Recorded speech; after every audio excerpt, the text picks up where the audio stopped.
News Talk weather. Thanks to the AA. For great value van insurance, go to the AA.ie. Persistent rain on the west coast, spreading to all areas. That'll clear to showers later on, with gales along southern and western coasts. It's mild with top temperatures of 10 or 11 degrees. And now you're up to date on News Talk. Off the ball. This is News Talk.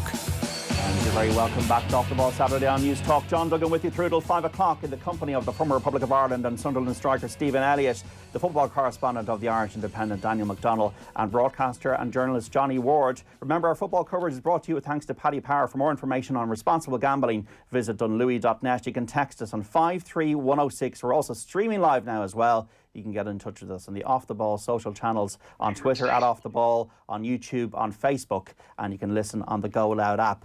Stephen, we'll start with you. 2-1 win for Liverpool against Bournemouth. The champagne on ice, 3 wins away from the title. Bit of a nervy start, but they got it done in the end.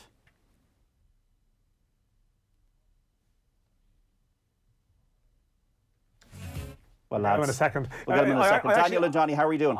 Very good, John. By the way, this is not a football show. It's a 2-hour Cheltenham show. No, it's Neil not. Tracy, the producer. The producer he's not having a mare. We're just going to have not an actual mare, of course. Yeah, no. In the racing sense. We're going to have a winner or two, hopefully, anyway, to intersperse with the football chat. You're both heading off tomorrow. I'm not, so I'm the one that's missing out on this whole thing. Well, you had a choice. He could have gone. He could have gone. Good point, John. Okay, but listen, I'm not interested in your facts here. The fact is, like, there's a Christmas Eve vibe to the whole thing. The two lads are like discussing the time, what flight they're getting tomorrow, and this type of thing. Relieved it's going ahead. And yeah, I'd say in a month's time it probably wouldn't be going ahead. Is there a worry that the remainder of the Premier League season will be played behind closed doors? I don't know. Like, I mean, this general topic, right? And of course we have to discuss it, but we're not experts on it. You know, we're Klopp said during the week. Yeah, exactly. Like we're taking a pardon the pun, like we're taking a punt on it, and we have our opinions and our theories, but sometimes like you add to the noise and it's unhelpful. So like that it goes with that sort of caveat. But like the British attitude to it at the moment seems to be more relaxed than, you know, overly intense, you know, in terms of their stance on it. And I don't know what would have to happen now for that to change dramatically. They're talking in open-ended terms about, well, things are probably going to step up soon, without necessarily making the definitive statements, unlike in other countries where they've laid down thresholds of events over a certain amount of, you know, attendees and whatever it might be. And I mean, it is funny, like we do mention Cheltenham. I mean, there doesn't really seem to be any sort of debate about Cheltenham at all. I know there has been, and there's been betting on it and stuff, but they seem intent to plough on.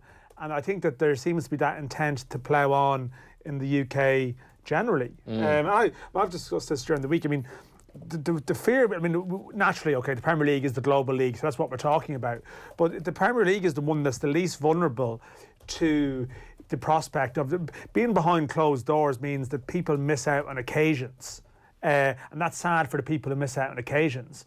But, you know, it's TV deals are such that actually the economic impact would be minute enough. But if you apply a ban on football at Premier League level in England, then it's the smaller clubs in the lower leagues and smaller leagues that, you know, if there's some kind of blanket ban of football, they're in real bother. Like, economically, they're in real bother. So, in many respects, the Premier League are in a lucky position that, yeah, it'd be sad for the fans, but there's no financial equation at stake here for the clubs in terms of losing out on gate receipts, because they get that much money anyway.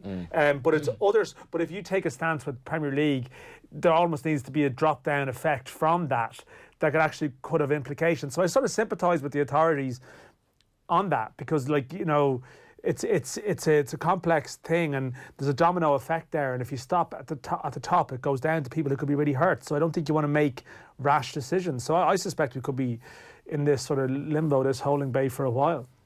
Okay, Stephen Elliott is there. Stephen, 2-1 win for Liverpool against Bournemouth. They were a bit shaky earlier on, but they got the job done in the end. Goals from Salah and Mane. Yeah, I think it was important for them to get the win under the belt after the last few disappointing results, and it wasn't pretty today. I don't think Liverpool were at their best at all, but I think the main thing today was getting that victory, and obviously going a goal behind made it that little bit more difficult. And listen, it wasn't straightforward as well.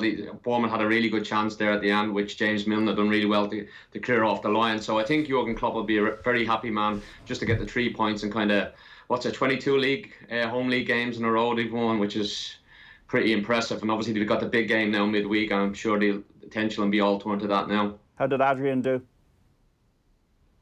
He done all right. I don't think he's as good as Alisson. He's a decent enough kind of substitute to have. But again, I think Alisson starts Liverpool playing, even never mind his saves. I think the way his tempo, his distribution of the ball, I don't think anybody can match him with the Premier League. I know Ederson at City's decent, but I think Alisson is the best for that, and I think he's a big loss to Liverpool. But I don't know how they're going to cope without him. But it's one of them where they've done all right start the season when he missed a good few months of the season start of the season. So I'm sure they just have to. I think Klopp is the type of manager that kind of doesn't dwell on negatives and tries to kind of look at the positive of everything. And I think I'm sure he'd be full of confidence going into a big night at Anfield again midweek. Just on that, Sleeves, the Liverpool confidence levels at the moment for me would be a concern, in the sense that they obviously lost. They've lost 3 away games in a row, and they haven't really been scoring. Now, did today do anything in terms of boosting that? Because let's be honest, they should be beating Bournemouth by more than 2-1, notwithstanding the fact that they have the league pretty much wrapped up. And added to that, does the Adrian situation maybe sow a little bit more doubt in the team in general and the back four, doubt that to me is probably already prevailing going into the game on Wednesday? Listen, Liverpool, they've been flying all season. I don't think you can underestimate the achievement they've done so far. It's an unbelievable record they've had this season. And again, yeah, he's like I said, he's a big loss. And you kind of, what else can he do? They just have to kind of get on with it. But even today, I think for me that the one is the Bobby Firmino. I think the fact that he hasn't scored at Anfield, that you could tell even at that chance he had at the end, he had a good chance to score right at the end of the game today, and he looked like he was stretching for the ball. He looked nervous and just lacking the confidence in front of the goal. So, but you're hoping from a Liverpool fans' point of view, I presume, like you think last year in the Champions League when they were behind the Barcelona, nobody expected that comeback. So I think they'll look to that game for inspiration. And I think nights like kind of at Anfield in the Champions League kind of tend to look after themselves. Well, they have done in a recent history. And I don't know. I have a feeling that Liverpool have been well below par, and they need something to click again. And maybe this Champions League game will be the game to kind of get them back flying again, because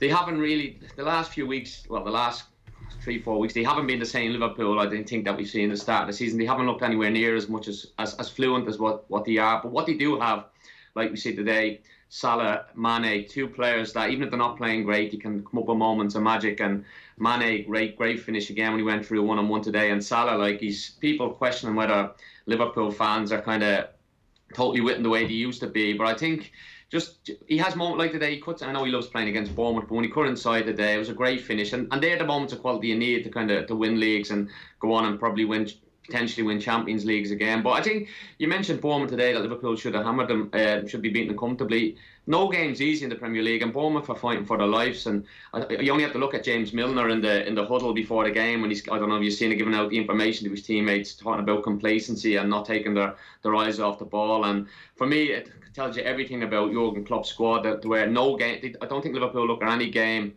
as an easy game. And I think the couple of defeats, obviously the Watford game was a big eye opener for them, and then losing again to Chelsea midweek. I think they knew they had to win today, and they got the job done. And I think he's seen Klopp as well. He was giving her the fist pumps today in front of the cup, which we haven't seen in a while. And I think that was a little bit of a sign to the Liverpool fans to say, listen, we're all right and we're going again, we're witches again. So I'm looking forward to the game midweek, and I think Liverpool will have enough to get through the tie.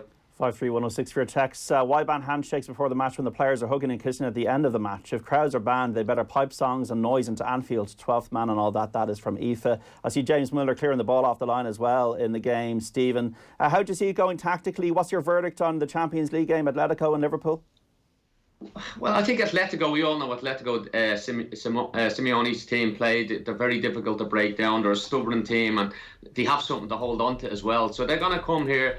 I think they're going to try and kind of stagnate Liverpool's attack, and I think they're going to hopefully hold them out and maybe catch a goal, and which me and Liverpool will need to score 3. But again, Liverpool are well capable of scoring 3. That's the beauty of this Liverpool team. If they do go behind, I don't think they'll even panic, because when they get one, they always look like they're going to get another when they're playing that free-flowing football. But it's going to be tough. Atletico Madrid are no mugs. Like, they've been in and around the later rounds of the Champions League for years, and they got a manager there who knows the ins and outs of this tournament. And it makes for a very, very intriguing tie. But again, I still think Liverpool, in an attacking sense, under the lights at Anfield, the place will be absolutely buzzing.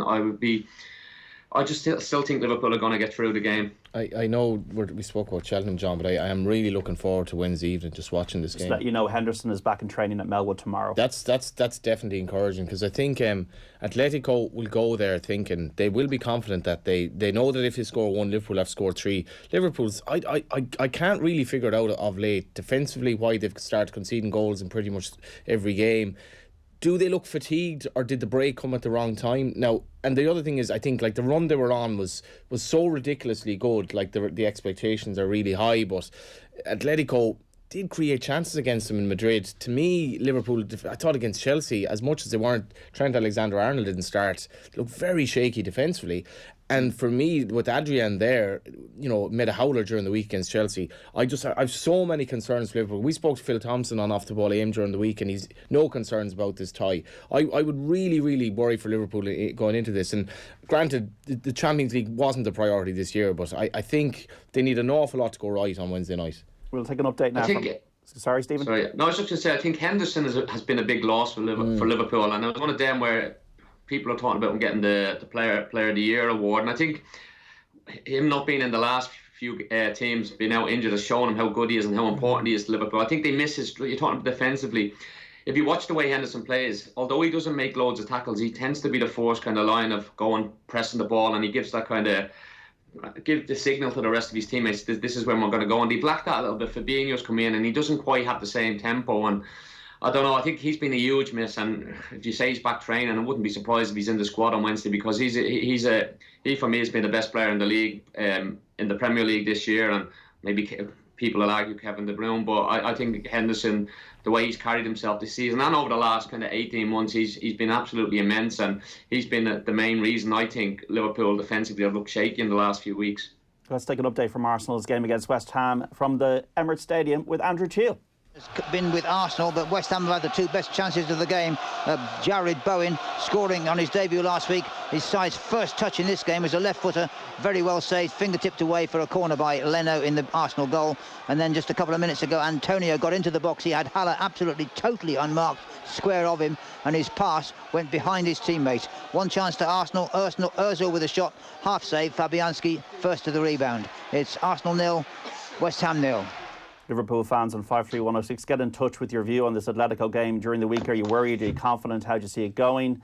We do want to hear from you. Now, in the 5:30 start, Spurs play Burnley at Turf Moor. The Tottenham manager Jose Mourinho says Eric Dyer will be in the team once again, despite the midfielder stepping into the crowd in the wake of Wednesday's FA Cup defeat to Norwich to confront a fan. Mourinho defended his player at the time, and the passing days have done nothing to change his mind. It was exactly my feeling and my reaction, and I look at myself, and I am of course much older than Eric, and of course I have much more years in football than Eric, and as you know, I was born a footballer's son, and I grew up a footballer's manager, and the only thing that I can say is that if I see something happening with my son, I'll do the same. I wouldn't think 2 seconds about doing the same. So that's why I told I would do the same. But as professionals, sometimes we have to go through difficult situations, and we have to try to cope with it and be a little bit lucky of not happened the same that happened with Eric. So, but I think everybody understands what happened. Everybody has an opinion. I'm happy that the football family understands what happened. And to be honest, what happened, and let's move. And as he was asking me before, what about Eric being in the right frame of mind to play tomorrow? Of course. The only thing that matters is, first of all, that nothing really big happened. And secondly, he played so well in the last 2 matches that, of course, he's going to play. The player played so well, nothing happened, is nothing to be afraid of, nothing to be ashamed of. The football world is behind and understands completely the circumstances and nothing. Of course, he's right to play. I think the only reaction that I see is not in relation to that, because that is not a big story, it's not a big deal. The reaction is about being knocked out of the FA Cup. That is the reaction that we need. That's the reaction that the players are showing. That's the only thing that matters. And again, with the limitations we have, we did so many things well in the game. We deserved to win it. We did everything to do it. I think everybody knows why we didn't win. It's obvious, the reason that unfortunately we didn't win. So Corrales has hit the bar for Arsenal against West Ham. Still goalless. Jose Mourinho there speaking about Eric Dyer ahead of this match at a 5:30 away to Burnley. A text in here on 53106. I remember people getting totally abusive towards Kevin Kilban in the old Lansdowne Road. This was a regular feature for a while. I couldn't believe it then, and not all now. That is from John. Folks out there, have you ever been caught up in inappropriate chanting? I'll start that again. Have you ever been caught up in inappropriate chanting or acted offside yourself in a way that normally you wouldn't act because it's seen as part of acceptable fan culture? Lads, what do you think of all this? Yeah, there's obviously grades of it, and this is the thing. And we'll go to Stephen in a minute, I'm sure, and he's been on the receiving end of, I'm sure, all sorts of grief at various times in various places. I think, as a rule, you probably can't endorse the idea of a footballer hopping into the stands because of what that could provoke. It can always inflame a situation, and it's very different to Eric Cantona sort of kung fu kicking his way into a stand. He was going in to confront someone rather than going in all to sort of to cause a rumpus as such, and he was going into his own supporters as such, so you'd imagine to be a different response. So but at the same time I can't really condemn him for his actions, because there are people who go to a stadium and think that no rules apply at all. Now, there's a balance, I said. People pay their money, not going to be po-faced about it. People do go to stadiums, they chant, they roar, they'll give people abuse. They will argue they've paid their money in, and they're entitled to do that. And once you don't cross the line of racist behaviour and unacceptable, really unacceptable behaviour, this is part of the territory. Footballers are really well paid. There's a trade-off for that. They're subject to public scrutiny and commentary that can be personal and unfair at times. But there's a balancing act. So the idea of people going to a ground, behaving aggressively and chanting towards a player, I don't really have any problem with that at all. They're completely entitled. That's their release to do that. When they cross the boundaries of acceptable behaviour, then someone calling them out is fine. And I don't really have a mad issue what Eric Dyer did. I don't know what the lads think. I don't know, Stephen, what's the worst thing you've experienced from a terrorist chant, and were you ever tempted to really respond? Because I'd imagine that temptation must be there all the time. Yeah, listen, the closest, when I played at Wolverhampton Wanderers, there was times where things weren't going great for me, and some of the supporters weren't particularly keen on me being in the team at one of the stages of me playing during my time there, and you get a bit of abuse of the fans giving you a bit of grief when you're kind of going off the pitch and all. But I was quite kind of calm on the pitch. I didn't really ever get into any. I don't think I made many tackles in my career, if I'm honest. I think I only got 3 or 4 yellow cards. So you're probably asking the wrong man. I never really kind of let that affect me. That was one of my decent attributes I had as a footballer. Whether the crowd was on your side or against you, I was able to kind of switch the crowd off and just get on with my football no matter what was happening. But the interesting thing with Dyer was, obviously he's gone up to the crowd, but it seems to me it wasn't that. I think if he had been getting abuse himself off the fan, I don't think he would have went in and actually tried to kind of get in contact with the support. I think the fact that it was a family member and somebody that he obviously loves and really cares about, and that's a natural instinct. You're going to go in there and protect one of your own. And like Jose Mourinho said there, like I'd be the same if there was any of my family. For example, I've got kids now. If there was any of my kids at a game or something, or my wife or wherever getting some abuse, and I seen kind of some argy-bargy happening in the crowd, then you're not going to just stand and watch that. You're going to go up and try and intervene and protect your family. And I think that's all Eric Dyer was doing. He was trying to protect somebody of his family. And listen, I know he's a footballer playing for Spurs, and people say he's got to be a little bit more professional, but he didn't. There was no punches thrown. It was kind of more of a kind of pushing and shoving. And I don't think I've heard many people, anybody involved in the game, whether that's players, ex-players, journalists, anybody really give him much stick over and say he was totally out of line. It happened, and listen, I think we should just move on from the incident and learn. And if anything, that we should be talking about these supporters who are going to games causing grief, rather than a young man going in there protecting his younger brother against maybe a couple of lads that were possibly starting to fight with him. So again, I think I would be disappointed if he gets kind of a ban, so to speak, for it, because I just think listen, he shouldn't do it. Everybody knows that, but I think it would send out the wrong kind of information. Like for other supporters who would be thinking, you know what, we'll go and cause a bit of problem with other family members, get a member of a team that we're up against a rival, get a player's banned if he goes and react. I just think it should be one of them, right? Have a little word and say, maybe be a little bit more careful with how you react to certain things and just move on for it, because I think for me it was nothing. I don't see it being a massive incident. Will it ever change, lads, the kind of the stick the players get and this kind of vitriol and feral nature of football support? I think there are a lot of pretty sad individuals who go to football games and abuse players. I think if that's your life, I think you need to have a long hard look at yourself. There are a couple of aspects here. One is the distinction between abusing an opposition player, which I'm not condoning, but you can kind of take all that with a pinch of salt, because it's like it's part of the, you're trying to do one over the opposition, blah blah blah. Yeah, I think it is different. Abusing your own player, like, so David Sneyd had a piece with Aaron McAniff today, and he recalls when he came back from Spurs coming off the pitch, and he said, like, my own fans are shouting at me, roaring at me, they're expecting a superstar coming back from Spurs. You must be brilliant to be here, and I'm not brilliant. And he said, this fellow is shouting at me, McAniff, you can't pass water, you should be donating your wages to the Foyle Hospice.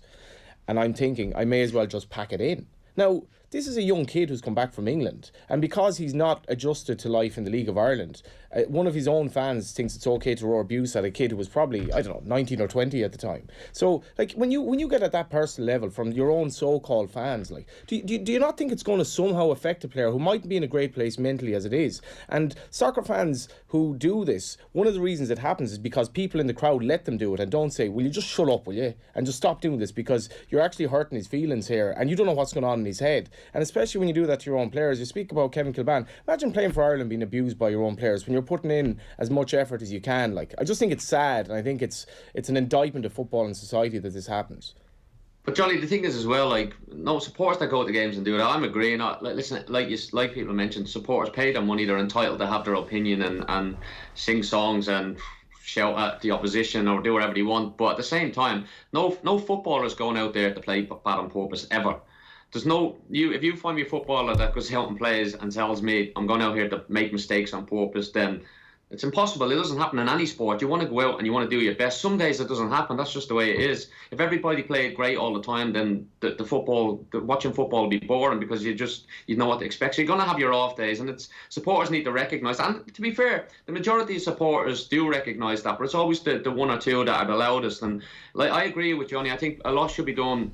You talk about racism even, and I think it's starting to come into it again. If people are like giving abuse or giving out racist abuse, it's the people alongside in the crowd need to kind of do a little bit more and kind of come together rather than just one. Like, because it can be, maybe there's some supporters in the crowd thinking, I don't agree with them, but I'm not going to say anything in fear of like kind of getting into a bit of bother themselves. But if there's kind of a whole group around this, say, one couple of people giving the abuse, then go and point them out to the stewards, get them out of the ground.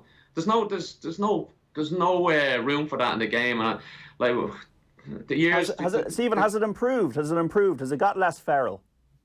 I think it has improved, but again, I think it's the fact that there's so much camera phones now, social media, so every incident is picked up so quickly now, and it's on the internet within minutes. So this would be a small incident, can be kind of blown into a huge thing because of the world we live in now. Everybody's on the phones. You go to games, people are on the phones recording the games, recording the crowd rather than actually watching the match. And I think that's part of the problem. I don't think it's... I hear people say it's getting a little bit worse, not getting better. I don't agree with that. I think it is getting a lot better, but there's always going to be one or two idiots. And listen, with the world we live in, it's going to be highlighted and made it because people want to write about stuff.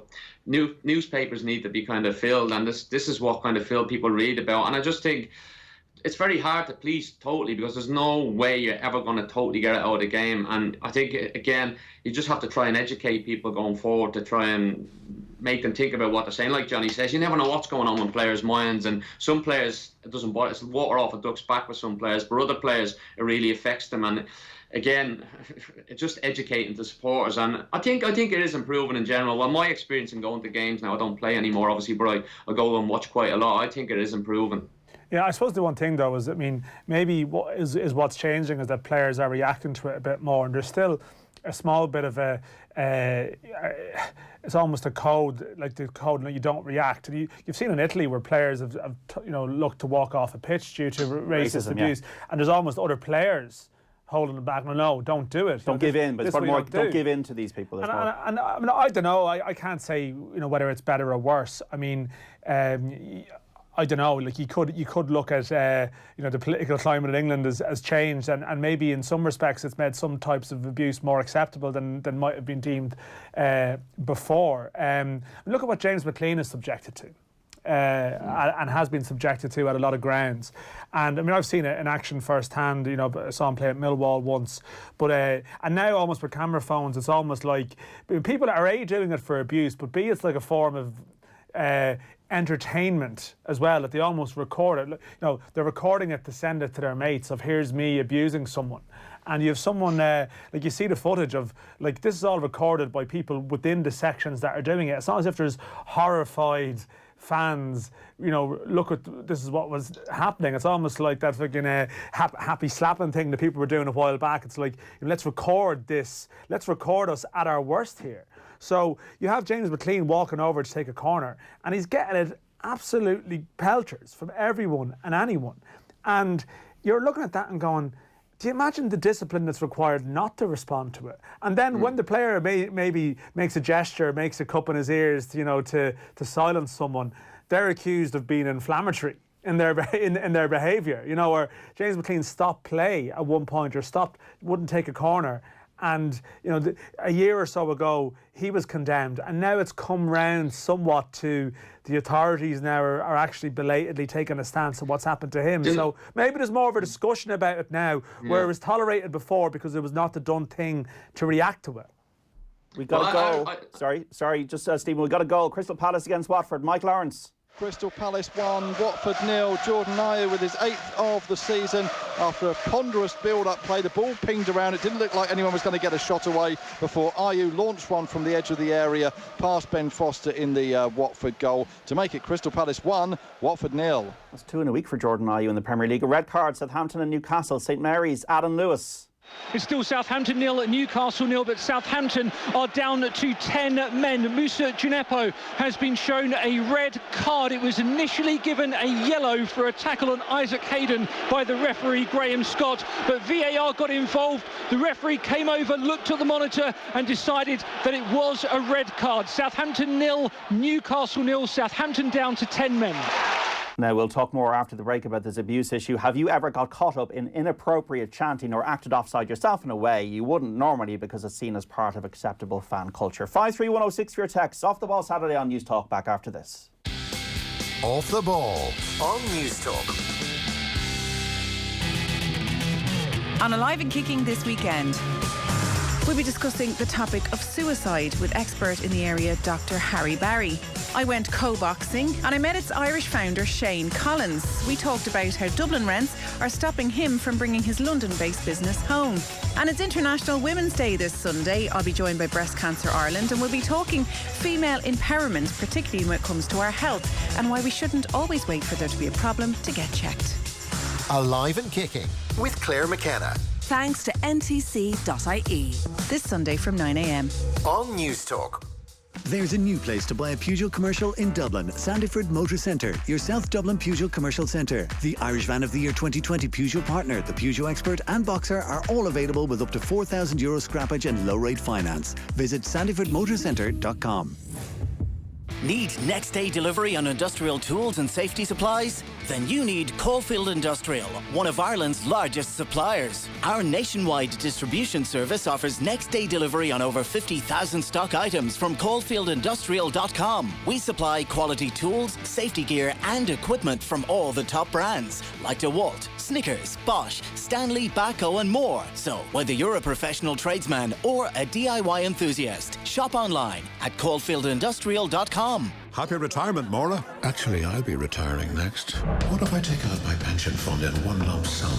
Or put it into something smart? And you're sure this horse is a winner? Oh, yeah. Or maybe I should talk to someone about this. If you're thinking about retiring, you've some important financial decisions to make. So no matter who your pension is with, ask your financial broker or advisor about retirement planning with Irish Life. A smart way to make the most of what you have and fully embrace your retirement. We know Irish Life. We are Irish Life.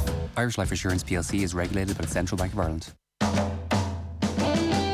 the concert event of a lifetime, come experience the dynamic energy of one of the most accomplished musicians of our time, Carlos Santana. Miraculous 2020 World Tour, March 29th, 3 Arena. Take a trip through the hits from Woodstock to Supernatural and a backwards flip into the unknown. Santana Tour 2020. Tickets from 6064 on sale now. Additional charges may apply. And they're off! I'm Hayley Turner, and as a jockey, I know it's all about winning. Second place just won't do. Unless, of course, you're with Mansion Bet. If your horse finishes second in the Supreme Novices Hurdle at the Cheltenham Festival, we'll pay you as a winner! Get it ready! MansionBet.com. New customers only. Enter code SUPREME. Minimum bet €10, max 20. First valid bet only. Max payout €500 in cash within 24 hours. Full terms at MansionBet.com. Over 18s only. BeGambleAware.org. Panadol presents Homegrown Heroes. Meet Eileen Power, a volunteer with the Finnisk River Riders. Finnisk River Riders are a special needs riding club. We started small and now we train and compete in Special Olympics competitions. The active ingredients in Panadol Extra Soluble relieve 5 types of tough pain to help you meet pain with strength and keep doing what matters most. Panadol Extra 500mg, 65mg soluble effervescent tablets contains paracetamol. Always read the label leaflet. Switch to 3 in-store today and get the amazing iPhone 11 for half price. Now just €199 on our €45 a month plan. This fantastic offer comes with all-you-can-eat data, as well as loads of calls and texts. Drop into your local 3 store today to pick up this great iPhone 11 offer. 3. Make it count. While stocks last. 24-month minimum term and direct debit required. All-you-can-eat data, ROI only. See 3.ie. That's the sound of sausages sizzling on a new candy ceramic hob from Harvey Norman, now only €189. Like the sound of that? At Harvey Norman, we have a huge range of cooking appliances from all the big brands like Neff, Bosch, Electrolux and more. Our trained staff will help you choose the best product and can even arrange delivery, install and removal of your old appliance. And don't forget, we are matching all competitors' prices. Visit us in-store or online. Harvey Norman, your cooking specialists. Go! In this week's Sunday Times, we celebrate International Women's Day. Don't miss the brilliant and inspiring stories specially commissioned to mark this annual event. Pick up your copy of the Sunday Times this weekend or subscribe to our digital edition for €5 a month at thetimes.ie/join. The O'Brien's Italian wine sale is now on. Enjoy 20 to 40% off our entire range of over 90 exciting Italian wines. Discover Amarone and Chianti, Barolo, Pinot Grigio and Prosecco, all from quality-focused boutique family-run wineries and well-known brands. If you love full-bodied reds, don't miss out on Mazzi Campo Fiorin, now only $13.95, save €6. Pop into your local O'Brien's or shop online at o'brienswine.ie. Please enjoy alcohol sensibly. When he steps out of the showers, his teammates slag him off. Are you hiding something from us? He plays along at first, but then they gather around him, whip his towel off, make videos of him. Those who see he's upset laugh it off, saying, "Just having a laugh. Sure, what's the harm?" Enough is enough. Let's stop excusing sexual harassment and sexual violence. Learn more at gov.ie/no excuses or in an emergency call 999. This is an initiative of the Government of Ireland. Football on Off the Ball. With Paddy Power, the greatest football partnership since Jeff and Heskey. Kante doing it all on his own. Oh, what a goal from N'Golo Kante! Chelsea are right back in this. That is a smashing goal from N'Golo Kante, and it's very much game on at Stamford Bridge. Free kick sent in dangerously into the area, an overhead kick and into the back of the net, and Everton are in front. And it's Dominic Calvert-Lewin with a sensational overhead kick after just 48 seconds. Welcome back to Off the Ball Saturday on News Talk. John Duggan with you through to 5 o'clock in the company of the former Republic of Ireland striker and Sunderland striker Stephen Elliott, Daniel McDonnell of the Irish Independent, and broadcaster and writer Johnny Ward. Remember, our football coverage brought to you thanks to Paddy Power. For more information on responsible gambling, visit dunlewy.net. So that Chelsea-Everton game is live on Off the Ball Sunday on News Talk tomorrow. Nathan Murphy providing the call on that one before Stephen Doyle and Brian Kerr will be in the hot seat for the Manchester derby. United against City from Old Trafford from 4:30 tomorrow. We got an update from the game between Arsenal and West Ham with Andrew Cheal. Arsenal 0, West Ham 0. It remains. West Ham seem content to sit deep, defend deep and soak up the pressure. Arsenal showing plenty of patience and perseverance, but not enough penetration. Pepe's mazy run into the penalty area promised a lot, but didn't deliver anything. It's still Arsenal 0, West Ham United 0. And we have a goal between Sheffield United and Norwich at Bramall Lane. Lee Stott. It's Sheffield United 1 and Norwich 0. A terrific goal by captain Billy Sharp. His diving header blasted past Tim Krul after a wonderful cross deep from the right side from John Lundstrom. Had first evaded Ollie McBurney. Lundstrom almost made it 2-0. A short moment ago, a shot from about 18 yards just past the right-hand post of Krul. It's Sheffield United 1, Norwich 0. Sheffield United on 43 points if they win, and only 2 points off Chelsea, who lie fourth. 53106 for your texts. Hi guys, great chat and delighted you brought up abuse by fans. I'm sick as a supporter looking at fan forums after games, looking at certain players getting abused by same fans, whether they win or lose. I put up a post about mental health on this forum to be careful, as you don't know what players are going through, and I started getting abuse. Social media is a joke for this. That is from Jim in Dublin 9. Worth mentioning the abuse that Alan Manis from Shamrock Rovers was getting from Bohemians fans in the Dublin derby. Got very little coverage. We're well able to call out English fans and press over James McLean's abuse, but hard not to feel we're a bit one-eyed about the issue. Yeah, I actually did want to mention that. That was only, 3 weekends ago, and it was a sobering reminder that we're certainly not absolved from all this in Ireland. And I don't know what happened. Dan was at the game. I was at the game. I mean, listen, there was abuse. It was not in your face, like ridiculous, but at the same time it happened. So there's no again, there's grades of it, but you can't sort of pick one case that was particularly bad and one is not. I actually do have a bit more of an issue in a weird way with some of the social media abuse than the stadium abuse, I have to say. Jesse Lingard stuff during the week was a freak show. Well, yeah, that was weird. I mean, that was someone going to a bus. And again, I think, and again, I'm being an apologist for anything. I think when players are on the pitch, they're always going to take a certain amount of grief, and as you said, if it's from opposing fans, sometimes that's deemed to be part of the, let's try and get one over, get into their heads, the psychology. Some of it can be cruelly funny as well. Stuff can be said on the pitch too, between players, exactly. So that's different. But on the bus or on the way to the bus or online is a different story. Sorry, Stephen, I cut across you. No, I'm just saying, I think supporters that give abuse to players, just going back to it, I don't think they really know what they're doing. I think they're doing it trying to impress their mates. I was just thinking there when I played for Hearts against Celtic at Tynecastle, and obviously Celtic have a big following, always bring a big following to Tynecastle, and they had about 5,000 behind the goal, and a ball went out for a goal, for a corner kick, and I went to retrieve the ball from behind the goal, and there was a couple of Celtic fans right at the front, and one of them started shouting dogs abuse me. As I said, I never really let stuff affect me, but it stuck in my head what he was saying to me, and I know why he was saying it. So I was getting the ball, and he turned around and he was like, Elliot, you sellout, you call yourself an Irishman, you traitor, this, that, loads of words that I couldn't repeat on the radio, and basically calling me orange this, orange sellout, and I was just like to myself, what? Imagine coming to it. And when he said it, he was looking at me right next to his mate as if to say, hey, see what I said? And because I never reacted, I just kind of thought to myself,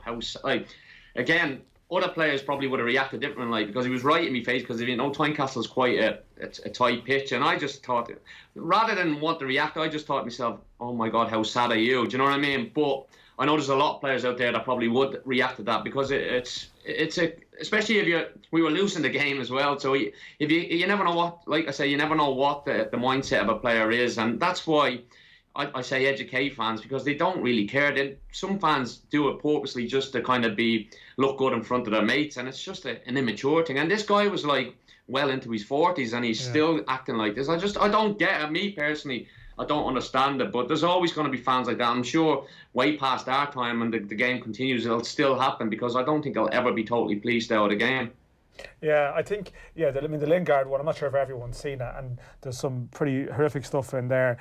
There's some idiot who's like shouting stats at him, no goals and no assists and whatever in the year. It's like, how long more before someone's shouting about expected goals at a team on the way to the bus? Like, this is not like, this was more someone just recording it for kicks, rather than even, you'd wonder even if they sometimes even have any anger. And it's just all theatre rather than actual genuine thing. As I said, I think the social media stuff is different. Like, your players on the pitch will hear stuff walking off. I mean, that Shamrock Rovers Bows game you mentioned, like, the Rovers players were walking on. The Manus thing was different. Rovers players were walking off, giving a bit back.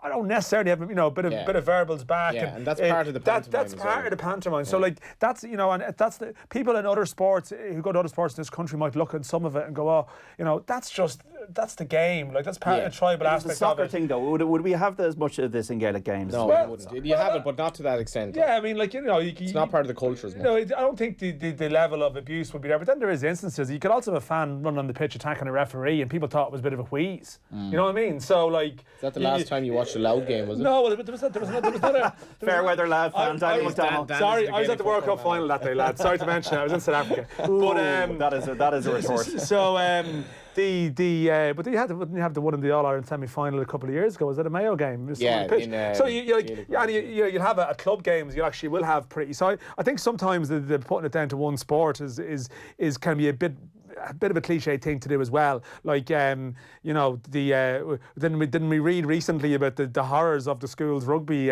scene, and some of the things, people chanting about people's parents. The indignity of it all, So, but it happens to a degree in all sports. Of course, in football, there's more instances of it, more examples. As I say, the social media thing, honestly, I think the faceless, anonymous, personal stuff that's written and sent directly to someone's, to their account, I think that's actually worse in a way, because people, as you know, at all hours of the day can look at that. I saw Shawnee Maguire did a piece with Aidan Fitzmaurice, and he's spoken about people closing down their Twitter account, because it's one thing on a pitch when you're in the middle of the action and you can brush it all off and attribute it to something, but it's only human, and like particularly now people are raised to live on their phones, so it's not easy to tell a 18, 19, 20-year-old not to look at social media commentary, because that's all they do. And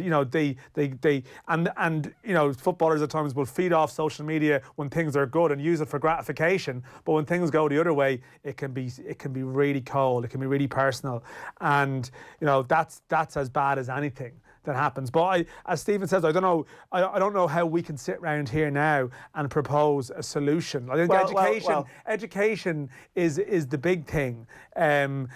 But it's societal rather than sport. Well, I think social media companies can regulate a bit better who uses accounts, and without it turning into a police state, registering, for example. This is the big debate. I think there's something in that. I do agree with that. Also, a lot of the spoof accounts are genuinely very funny, and obviously anonymity is key to that. But we're surely not far off at the day where there's a Twitter where everything is verified in the sense that you have to show who you are. Because as Dan says, the people like the amount of keyboard warriors who it's really interesting you say that. But who are you, by the way? Just because I'm putting what I am out there and my name is under it, are you that brave that you're not going to tell me who you are or what age you are, or who are you? As well, Johnny, has been tipsters. The stuff. Of course, and it is part of it. But social media, a lot of it is an absolute cesspit, an absolute. And I was thinking this the other day. If you were a politician right now, say if you were a politician for Fine Gael in particular, or maybe Fianna Fáil or one of the government parties in particular, would you ever actually respond to anything anything on Twitter, or would you just post? Because it wouldn't be worth your while looking at it. There'd be so much abuse, it just wouldn't be worth your while. Well, I mean, one of the things that kind of interests me is that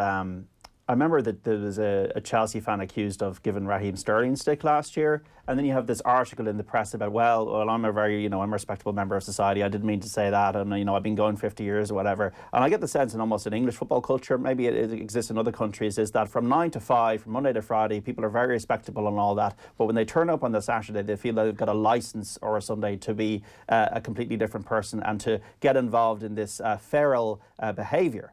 And it almost seems to be a license or an excuse to do that.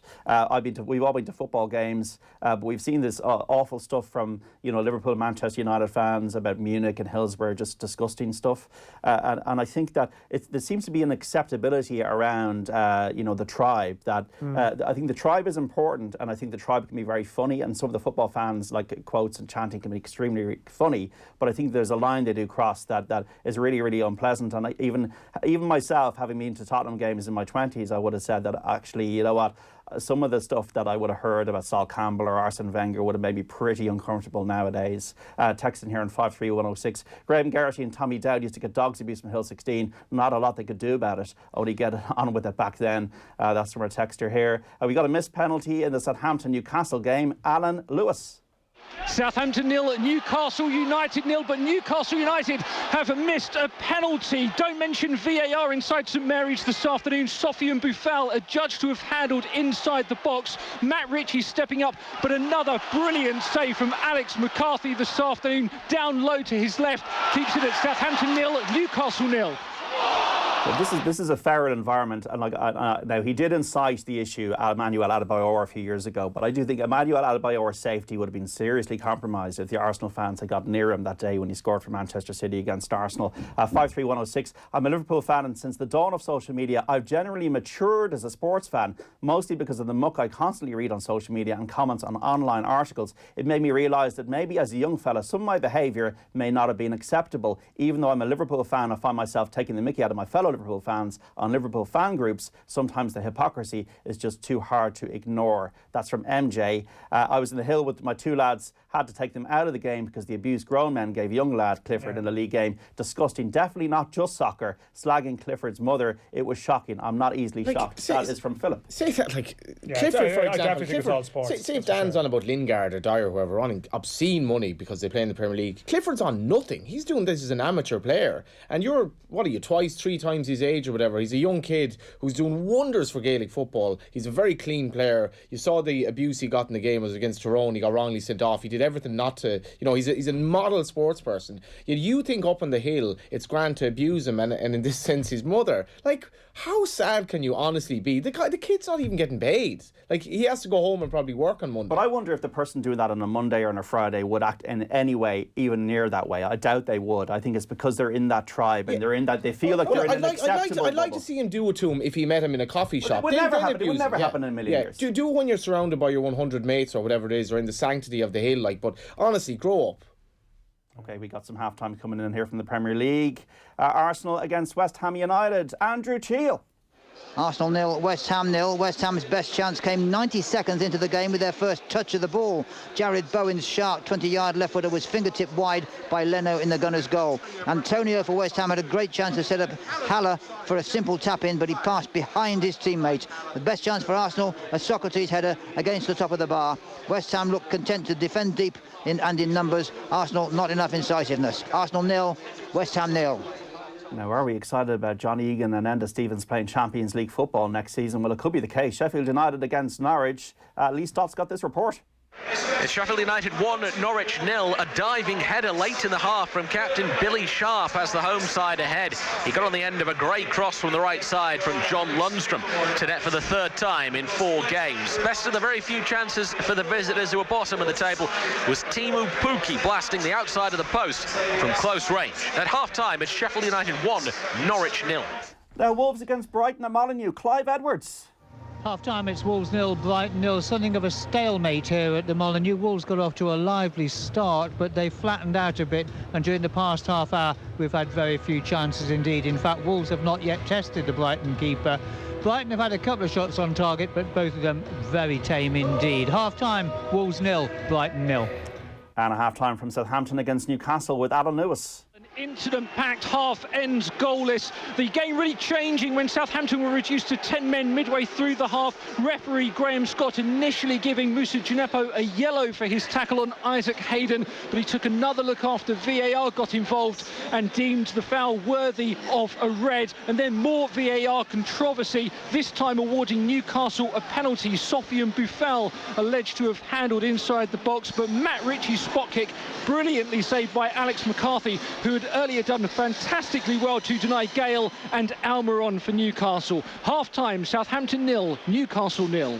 And half-time between Crystal Palace and Watford with the details in Selhurst Park is Mike Lawrence.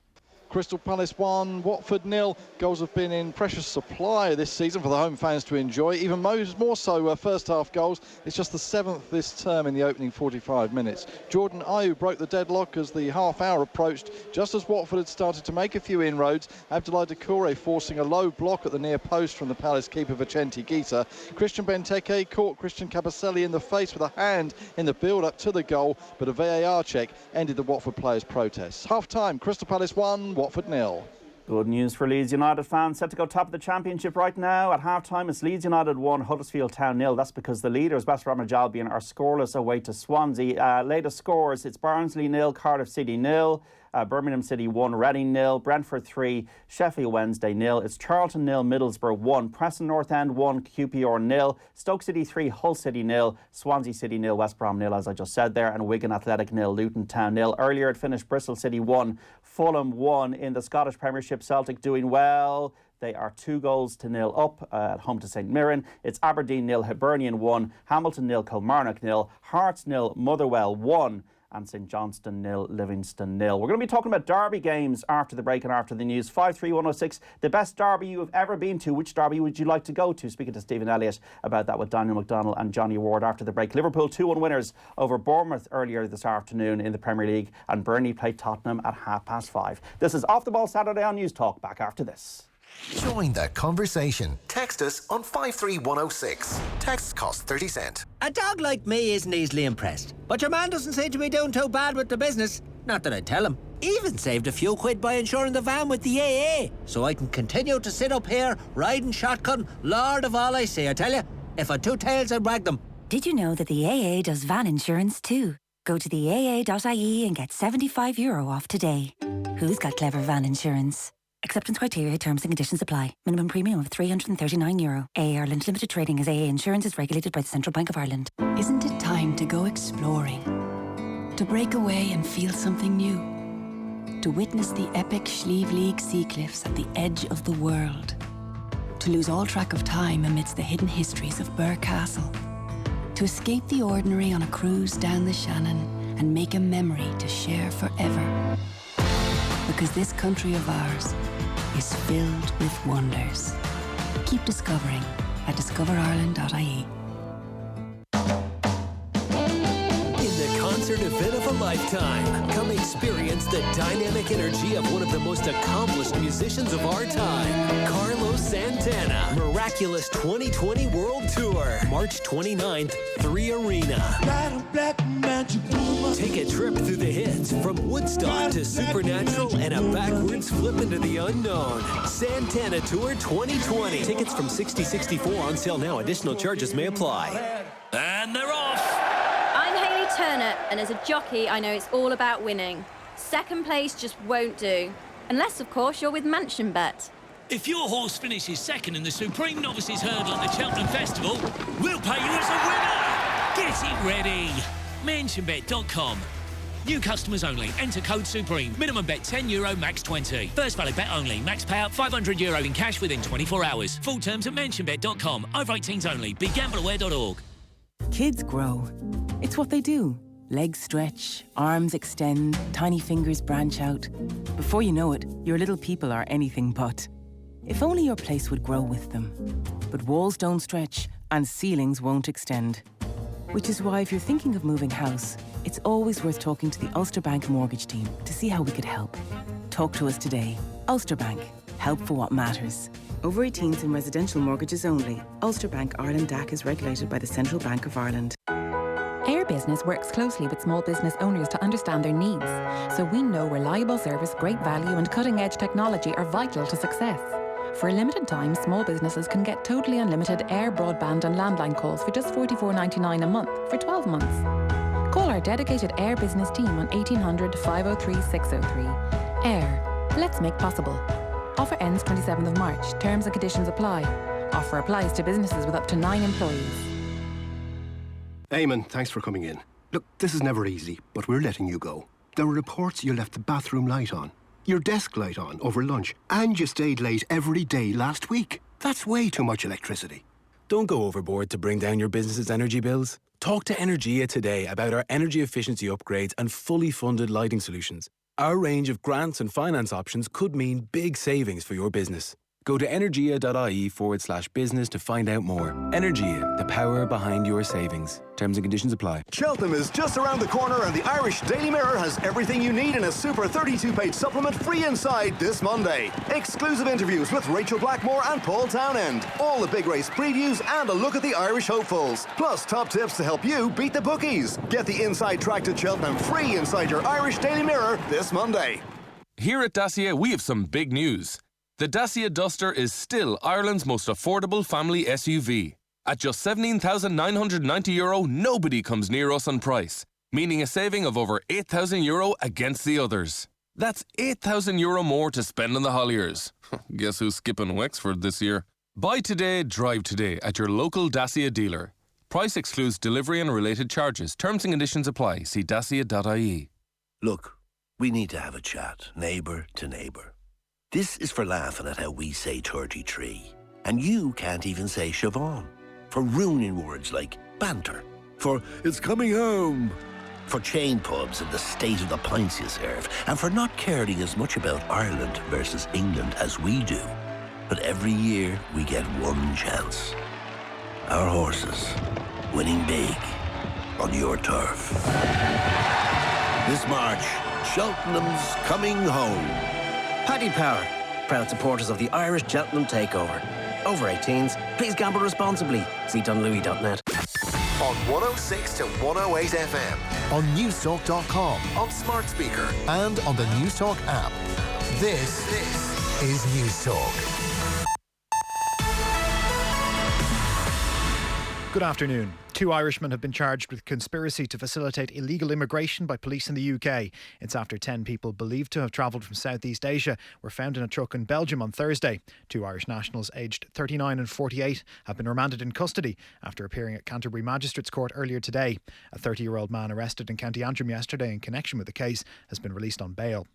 A Donegal man is a senior officer on board the cruise liner quarantined off San Francisco over the coronavirus outbreak. He's among a number of Irish people currently on board the Grand Princess, where 21 people have tested positive for COVID-19.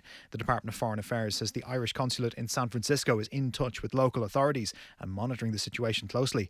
Editor of the Donegal Daily, Stephen Maguire, says the Moville man had recently returned to the ship after a trip home for Christmas. Pat Kelly, who's a man in his 20s from the seaside village of Moville. He has been at sea all his life. Despite his young age, he has risen through the ranks and, as I say, is fourth in command on the ship. Back home, the ban on recruiting nurses and midwives has been lifted to help tackle the coronavirus outbreak. INMO General Secretary Phil Hay says it's vital to protect frontline staff in the health sector. We need everybody that can be at work, and this morning they have confirmed in writing to us that all barriers are now removed. And left-wing parties have taken to the streets of Dublin to show their opposition to a Fine Gael Fianna Fáil government. Around 200 people have been taking part in a march along O'Connell Street from the Garden of Remembrance. These people explained why they're taking part. We vote for change, we want change, and we won't stop until we get the change we ask for. I have my own house. Do you know, my kids are all reared. But when I look at people sleeping on the streets and kids in home, it just breaks my heart. That's it for now. More in an hour. Newstalk weather. Thanks to the AA. Great value annual travel insurance that covers you even before you go. Persistent rain on the west coast, spreading to all areas. That'll clear to showers later on, with gales along southern and western coasts. It's mild with top temperatures of 10 or 11 degrees. And now you're up to date on Newstalk. Football on Off the Ball. With Paddy Power, the greatest football partnership since Jeff and Heskey. And you're very welcome back to Off the Ball Saturday on News Talk. John Duggan with you through to 5 o'clock in the company of the former Republic of Ireland and Sunderland striker Stephen Elliott, the football correspondent of the Irish Independent Daniel McDonnell, and broadcaster and writer Johnny Ward. Remember, our football coverage brought to you thanks to Paddy Power. For more information on responsible gambling, visit dunlewy.net. You can text us on 53106. If you want to know the best derby you've ever been to live or the derby you'd like to go to in football ahead of United v City tomorrow on Off the Ball Sunday here on News Talk. We're also streaming live. You can get in touch with us on the Off the Ball social channels, on Twitter at Off the Ball, on YouTube, on Facebook. You can listen on the Go Aloud app. In the Premier League at the moment, Arsenal 0, West Ham 0, Crystal Palace 1, Watford 0, Sheffield United 1, Norwich 0, Southampton 0, Newcastle 0. Also goalless between Wolves and Brighton. All this week on Off the Ball, we've been giving you the chance to win flights and tickets to the Paddy Power Stairs Hurdle Day next Thursday, March the 12th. You'll be flown to Cheltenham, transferred to a breakfast at Jury's Hotel, brought from Jury's to the race course, enjoy one of the best days in the racing calendar, be transferred back to the airport afterwards and be flown back to Dublin by nightfall. We've been running the competition all week, and each day one person has won €100 one for all gift voucher, and they've gone into the hat for the big prize. That trip to Cheltenham this Thursday for the Paddy Power Stairs Hurdle. So our 5 people in the hat for the big prize are, it is a real hat. From Monday, we've got Owen Kennedy of Kilkenny. Tuesday's winner was Ken O'Reilly from County Wexford. On Wednesday, we picked out Pat Malloy from Wicklow. Tipperary man Shane Boyle was our Thursday nominee, and then last night Conor O'Neill from County Laois became the Friday winner. The overall winner we will draw from the hat now. Daniel McDonnell of the Irish Independent. The Gigginstown House Stud hat is being presented over to you to pick the winner of this competition to go to the Paddy Power Stairs Hurdle Day next Thursday. It's a good spread, a regional spread. So, do I call out the winner? You do. John, did you give the honour? No, I think, John, you can do it. You can do it. Okay. JD, this is... I feel like I'm around from Stokes County Crowley here. This is like they're coming into the parade ring. You know they give the This shout is a sliding doors ring. moment for somebody. This man could be going over to Cheltenham, meeting the love of his life, and you've actually... I thought you were going to change the selection. No, JD's going to call him out. It's not Daniel McDonnell from Louth. It is not Johnny Ward. Is it is... Shane Boyle from Tipperary. You are going to the Paddy Power Stairs Hurdle next Thursday. Congratulations. Well done, Shane. This is verified. This is Off the Ball News Talk. You are seeing the screen there. If you're listening, Shane, you are the winner. Well done.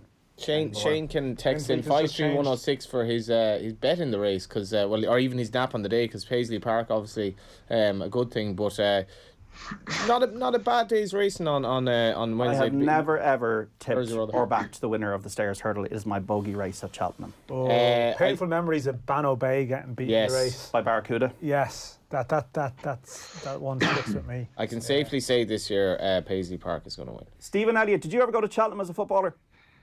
No, I never actually went, but when I played, I used to kind of regular keep in contact with what was happening in the horse racing world. But since I've stopped playing, I don't really bet that much anymore. I do the odd football coupon and that. But I'll have a bet at Cheltenham, obviously the Gold Cup, the big races. I actually went to Sedgefield last year just for a day out on the drink, just to watch Sedgefield, because there's always... Can you just put in euphemistic terms there, please? We had a horse running in Sedgefield once, Johnny, didn't we? Jeez, running would be a stretch. That was his last ever race for us, was in Sedgefield. Because where I live, it's only 5 minutes around the corner, so a few of the lads, we just went along to watch Cheltenham from a box at Sedgefield. But there was racing on, obviously, at Sedgefield as well. But, you know, after a few points, you don't know what you're betting on, do you? You just kind of pick a nice colour of the no horse. laughing matter. It's no laughing matter, the old gambling and drinking. I try and stick with the Gordon Elliott horses, because I know he's a good guy to stick with, and obviously having the same surname as him, I'm sure he'll kind of win a few over the next week or so. When you were up there, then would you when you were at I suppose social occasions, would you get fans coming up to you much, or did it bother you when that happened? If you went out, if you went out, like obviously Sedgefield would have been the one when I was playing at Sunderland, where you kind of go a bit for a team day out, because it's quite a decent little setup there. But it didn't get any bother, to be honest with you, John. Everybody was there just for a good day. You get a few people wanting to chat to you about football, but it was all kind of good-natured stuff. So I've never, to be fair. You didn't go full Darren Gibson on a night out in Sunderland, you know? No. Thanks for saying that. It means a lot coming for you anyway. True, yeah. He's a likable bloke. You go out. I don't mind chatting with people. I like speaking with them. But the people that would have been at the races now would know a little bit more about the horses than I would. So you're trying to get a little bit of information as well out of them. But now it's always a good day out at the races, isn't it? As long as you can kind of stick with your limits and enjoy yourself. Well, I was down during the week, and I have a piece coming on Monday with Kevin Doyle, who's very serious into the racing game now. Well, he's actually more the breeding game than the racing game. That's where the money is. But it's It's extraordinary. Yeah, the Slaney River Stud, a piece of Monday's in though, but just fascinating actually how someone has like transitioned basically from one code to another, and he would say it himself that he would much rather talk about horses at length than he would speak about football at length. He's so passionate about it, whereas soccer, as he calls it, is more like work. Where this is more of a passion. It's fascinating. Augusta Kate was down there. They bought Augusta Kate to breed out of a couple of years ago, and a couple of stunning looking animals. Yeah. That was owned by Lee Westwood and Graham Alan Wiley. Yeah, Graham Wiley, and then in partnership with Lee Westwood, Alan Shearer was favoured for the Cheltenham bumper. Ran behind Penn Hill there another year as well, and won at Ferryhouse, and it was a great mare. And yeah, they have Augusta Kate there, and they've bred out of her, and that's where he's spending a lot of his time now, reading through catalogues and seeing what's a good match for this and that. So he's really got into it, and obviously, there is a history going back of like Mick Shannon and Mickey Quinn and Michael Owen. Like a lot of people, take the racing very seriously, and he's in the more sensible end of things, I think, in breeding rather than the training or high-end punting type of things, which can be a bit more of a volatile industry, Yeah, 53106 for your text. Was at the Manchester Derby 6-1 to City. I'm a big United fan. I was sitting just under the City fans. Bad day from Kieran. Your Derby experiences on 53106. And you were on the City subs bench against United at Old Trafford, Stephen, once. Yeah, that's right. I don't know what year it was, 2003 or 2004. I can't exactly remember, but it was an FA Cup game, and I was in and around the Manchester City first team squad at the time, and we drew Man United in the FA Cup. I don't know, not sure what round it was, but we're in the hotel in the morning of the game, and I find out I was on the bench. So I don't think it was the first time I was on the bench, but it was one of the first times I was involved with City, and yeah, it was a great experience. Obviously, going to Old Trafford as a City player. Big, huge game, and just soaking up the atmosphere, being in the dressing room, seeing how the players, as I said, I was only a young player, so just seeing how the players react. Obviously, Man United were a powerhouse back then. Like, they had, obviously, Keane was playing, Van Nistelrooy, Ronaldo, all the big star Scholes, and Man City at the time had a lot of ex-Liverpool players, and that's how it sticks in my head, because Steve McManaman and Robbie Fowler were playing for City in the game, and Gary Neville actually got sent off in the first half in the game for headbutting Steve McManaman. So I always remember at half-time in the game, because obviously Man United were winning 1-0.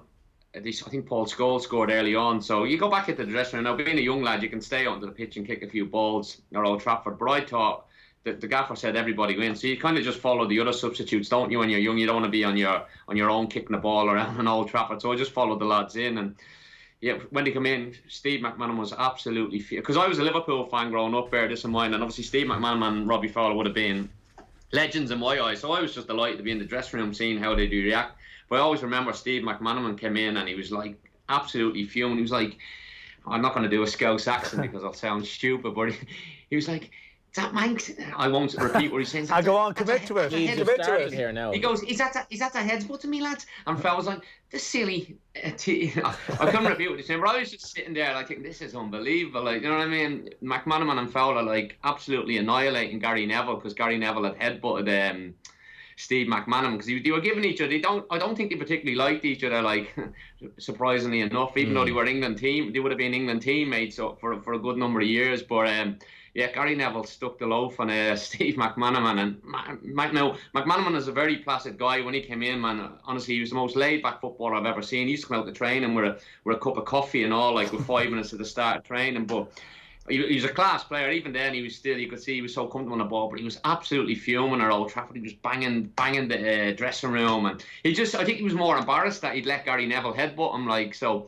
But obviously, Man United I think Man United won the game 4-1 in the end. Even with the 10, and they were unbelievable. Ronaldo, Van Nistelrooy, I think got a couple today, but I never got on. Unfortunately, I was a bit disappointed, because I'm thinking like you kind of City were 4-0 down. I'm thinking, throw me on. Now when you're like young, just throw me on just to experience, even for a couple of minutes. I was thinking to myself, I'm like, because I hadn't made my debut at this stage, I'm thinking I'll get me. You get a bonus when you make your 14 debut, and I was like, just throw me on, Gaffer. Like, but you can't beg him to throw you on. But no, it was great to experience, and obviously even that was the first time I seen Man United up close, and obviously I remember Keane was class that day. Obviously him, Scholes, man, they run another level to the midfield, and I think Fowler scored a free kick later on, a consolation goal. But it was an unbelievable experience. I think I was out every 10 minutes on the sideline warming up, like just soaking up the atmosphere as a young lad, like, and think as you talk about abuse, the United fans were abusing me. Who are you and all this stuff? But I didn't care. You're just happy to be involved in a game. Obviously, I would have liked to get on, but it's a good memory to have, even though we lost the game.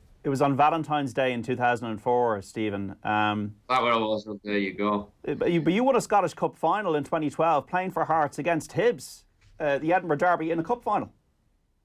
Yeah, I was very lucky at my time up at Hearts. While I was up there, I think I would have played in 7 or 8 derbies, and I think we beat Hibs in every single game, bar one, which we drew. We were down to 10 men. I scored a late equaliser to make it 2 each.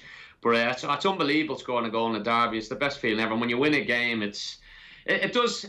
People say derby games is just another game, but it's not, because you know how much it means to the supporters. And obviously, you mentioned the cup final there. I think I spoke about on this station before. It was the biggest game, like one-off game you could play, because it was the fear of losing the game rather than. That's what spurred you on. You just taught yourself you cannot lose this game, because it was everything to the city. Like in the build-up, like the cup final was a good few weeks. I think it was over a month after the semi-final, so you had a lot of time to kind of think about the game. And you're walking around Edinburgh, and Hearts fans are coming up to you saying you can't lose this game. Hibs fans are coming up to you saying you better not lose. You better not win this game. So it was a great build-up, and again, we were lucky enough that we performed well on the day and we managed to win quite comfortably. But derby games are fantastic, and I was very lucky to play in a lot of derbies for different clubs over my career. I hated Gary Neville as a Liverpool fan when I was younger, and absolutely hated him. More than Cantona, who you thought was overrated on the basis of your hatred? No, it was nothing to do with my hatred. I still think Cantona was overrated. Who was Damien Delaney? Actually, Sleeves. Eric Cantona, right? So you would have. What age are you, Sleeves? This is like 36, John. 36 from my age. So you would have grown up exactly more or less the same time as me, and you would have. Eric Cantona, discuss. I thought Eric Cantona, right? I'm a bit like you. I respect, it's only when you get a bit older you look back on him and you just realise how good a player he was. Because I remember for a couple of seasons, I remember Man United just always win 1-0, 2-1. It seemed to be him scoring the winning goal every single time for a few years. And I always remember the game, wasn't it, when he came back from his suspension against Liverpool and he scored a penalty, didn't he? And he jumped up onto the boards and stood in front. Yeah, and again, the biggest memory you can't have for me, because I was a Liverpool fan, like you said, he scored the cup finals. Remember the hat and the ball came out the volley and the famous kind of white suit FA Cup final Liverpool. Cantona scored in that, but. Again, he's a great player. I don't think you could not rate Eric Cantona. He was. You look at what he did. He went to Leeds United, won the league with Leeds United. Then the following 2 seasons, I think he went to Man United and won the league with them. And you telling me Man United, them days when United started become the big, I don't think they would have won the league without Eric Cantona. And you listen to even some of the other players that played with him, what you obviously hear stories over the years. Even Roy Keane would mention Cantona a lot and say how much of an inspirational figure he was in and around the club. And I think if you're playing with somebody like Eric Cantona, his presence, I've never met him, but I've seen him before in the flesh, and he's got a huge presence about him, and he was an absolute lunatic, really, wasn't he, when you think about it? But he was an unbelievably gifted footballer. Some of the highlights of the goals he scored over the years as well are that goal against Sunderland, only chipped Lionel Perez, and he just stands there with his collar up. I think that's an iconic image of him, isn't it? I do think Cantona, probably, as much as I'm going to stand firm in what I'm saying here, I do think he did more to promote the Premier League probably than any other player. It was just like the collar up, the flamboyance of him, what he did in Selhurst Park. It was all part of the package of this kind of, character of the French flair and all of that. But getting back to my original point, Gary Neville, as much as, I really detested that team. Gary Neville, he wore his heart in his sleeve, and he'd be rising the Liverpool fans after games. And McManaman and Fowler obviously being Scousers, and Neville being from very around the area as well, and the young lads that came through. It really did mean something, that game. And as a Liverpool fan, you were absolutely sick that you were so inferior to Man United. But because the players were at the heart of it and they were local lads, it was a fantastic occasion. And what Sleeves talks about there, having grown up as a Liverpool fan, I mean, I can only just imagine what it must have been like to be warming up. You must have genuinely been is this really actually happening? It was just, it was surreal, John. Even now when you look back, when you play football, you look back on all the moments in your football career, you don't really appreciate it while you're doing it, because it's you know there's always tomorrow, you're training tomorrow, or you got another game Tuesday or another game Saturday, so you don't really sit back and think about. So it's only now I've stopped playing, and I've known you kind of people ask you about stuff. Like, for example, the Manchester derby coming up, and straight away in my head, that's my first memory. Steve McMahon getting headbutted, and it was like he was so embarrassed that, oh my God, I've let Gary Neville headbutt me in front of 70 or whatever, 80,000 people, however many was at the game. He was more embarrassed than anything else, rather than the fact it was just surreal. But like again. Obviously being a derby, I know it was a Manchester derby, but I think that more was kind of come from the Liverpool kind of Manchester United connection, even though it was a Man City dressing room. I've never seen in the year that McManaman was there, while I was there, I'd never seen him any emotion out of him, like anger, but he was absolutely fuming. Just like, on that, actually, sorry, very briefly, John. Just on that, did that ever happen to you as a player? And I'm wondering, what would you be? Because if that were me now, I would be bent on retribution of some sort. It's like, he's not going to get away with that. But would you do something within the law? Would you just let it be, or what would you do? Or did it ever happen to you? I don't know. I never really made tackles, John. You're just too nice. I never got ahead. No, I never got ahead. But no, I wasn't. Listen, I could look after myself on the football pitch, because you had to be. I'm only 5'8.5". I get the half in 5'8.5", and you're up against lads that are bigger, stronger than you. Like everybody, like when people say, "Oh, he's a big lad," everybody was big to me because I was small on the pitch. No, so I didn't really care about. So you had to learn how to look after yourself. But it was one of them. You just protect yourself, and you kind of. I tell you, he was the toughest player I ever played against. Remember Chris Morgan, Sheffield United, the centre half. He was an absolute. I used to listen. He was horrible to play against, and I used to enjoy my battles. But for some reason, he was the strongest, like, and most vicious but fair, if that makes sense. Like, he'd be in your back, down the back of your legs, but winning the ball, but getting your leg again. And do you know what it is? You'd leave a bit back on him, like, you know, not that I'd beat, but you'd be strong with him, and he'd love it. Like, he'd love that physical battle. And obviously, I played against some a lot better players than him, but I always found him one of the strongest defenders to play against. And you looked forward to it, because you knew you had to be on your kind of. You had to be. Some games you go out and play, and you don't think about protecting yourself. But when I played against him when he was at Sheffield United, I always thought, right, first and foremost, protect yourself from him today, so you can actually contribute to the game. And that's the kind of effect he would have had on you mentally going into a game. And but I don't know, man. It's just one of them. Every player is different. There's a lot of players I've played with now that. If people were kicking them all over the park, they'd be running around pulling, trying to snap them in two. But that was never just in me. I let other lads, like even from the academy, if somebody was snapping me, I used to say to Willow, Flood or Wheelo, "Will you just go? He's kicking me." They go, "We've got this," because my nickname was Stewie back then. They go, "We've got this one, Stewie," and I just used to sit back and watch them lads get sent off while I stayed on the pitch. But that's what it was. Your sleeves. You have lads that look out for you in the team. It's the same. That's the way it is. Certain players. It was like the perfect. Going back to Gary Neville, it was Roy Keane in the tunnel at Ivy. That was a perfect example of a player like kind of protecting his player, so to speak. And I would have been probably Gary Neville in the tunnel, where I'm just kind of sitting back, not really getting involved in any of the aggro, and leaving it to the head cases in the team. Okay, 53106 for your text. Hi lads, the best derby I was at was Genoa against Sampdoria in October 1990. Invited back by Genoa fans. We met at the Work Cup. Genoa won 1-0, first win in years. P.S. You didn't pick me out of the hat for Cheltenham. That is from Pat in Blessington. Updates now from the Premier League. Southampton against Newcastle at St Mary's. Alan Lewis. Southampton 0, Newcastle United 0. Alex McCarthy saving Matt Ritchie's penalty in the first half. That coming after Moussa Djenepo had been sent off for the home side after his tackle on Isaac Hayden was deemed worthy of a red card after a VAR review. Couple of chances since the break. Shane Long missing wide from a tight angle, probably should have crossed it, and Isaac Hayden at the other end heading wide from a corner. Southampton 0, Newcastle 0. Update from Sheffield United against Norwich. Bramall Lane, Lee Stott. We're still Sheffield United 1, Norwich 0. This second half really hasn't come to life yet. The visitors made a substitution at the break with Josip Dermich replacing Todd Cantwell. And it was Dermich who had a decent opportunity. His header was not too far wide of Dean Henderson's post. The home side have also just made a change as well. Ender Stevens has gone off injured, so he's replaced on the left side of the defence as the left wing back by Ben Osborne. It's Sheffield United 1, Norwich 0. And an update from Crystal Palace against Watford. Mike Lawrence. Crystal Palace 1, Watford 0 remains the score line. There was a long delay at the start of the second half with a number of players surrounding the referee Anthony Taylor. Things have been bubbling under all game really, and it's all been nonsense really. Etienne Capoue got in the face of Wilfried Zaha, who was booked himself in the first half. After a long VAR check, that said no red card. Capoue was yellow carded, and so too was the Palace midfielder Czech Kouyaté. Abdoulaye Doucouré has since been booked as well. And apart from that, there's not been too much to talk about, apart from a great save by the Watford keeper Ben Foster to deny Zaha. Crystal Palace 1, Watford 0. Yeah, we'll find out what happened down the Stevens there in the Sheffield United game. 53106 for your text on derbies. Back after this. Football on Off the Ball. With Paddy Power, the greatest football partnership since Jeff and Heskey. Tech Talk with Jess Kelly.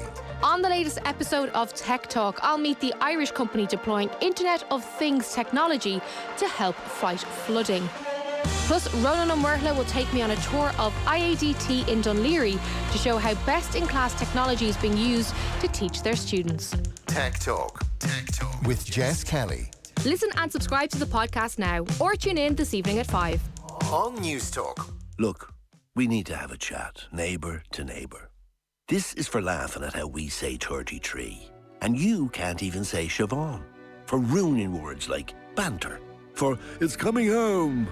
For chain pubs and the state of the pints you serve. And for not caring as much about Ireland versus England as we do. But every year we get one chance. Our horses winning big on your turf. This March, Cheltenham's coming home. Paddy Power, proud supporters of the Irish Cheltenham takeover. Over 18s, please gamble responsibly. See dunlewy.net. It's a clear and present danger. In this week's Sunday Independent, what you really need to know about coronavirus and how it can be stopped. Don't miss Dr. Ciara Kelly and Professor Luke O'Neill. In Living, comedy star Sharon Horgan talks love, life and what makes her happiest. And in sport, Eamon Sweeney's 10 greatest Cheltenham races. Plus Neil Francis on why Sinn Féin will ruin schools rugby. The Sunday Independent. Real stories worth paying for. In print or subscribe at independent.ie. At Guaranteed Irish, we believe enterprise is at the heart of thriving communities. Like Viatel, the largest Irish-owned telecoms company, who provide world-class connectivity, cloud and security services to thousands of Irish businesses, including Voxpro, Varming, Supermax and Taxback Group. Viatel will provide your business with superior service while saving you money on your telecom solutions. Visit viatel.ie for more information. Guaranteed Irish welcomes companies that are altogether better choices for our communities. So look out for it. Guaranteedirish.ie. Altogether better. We've done it again.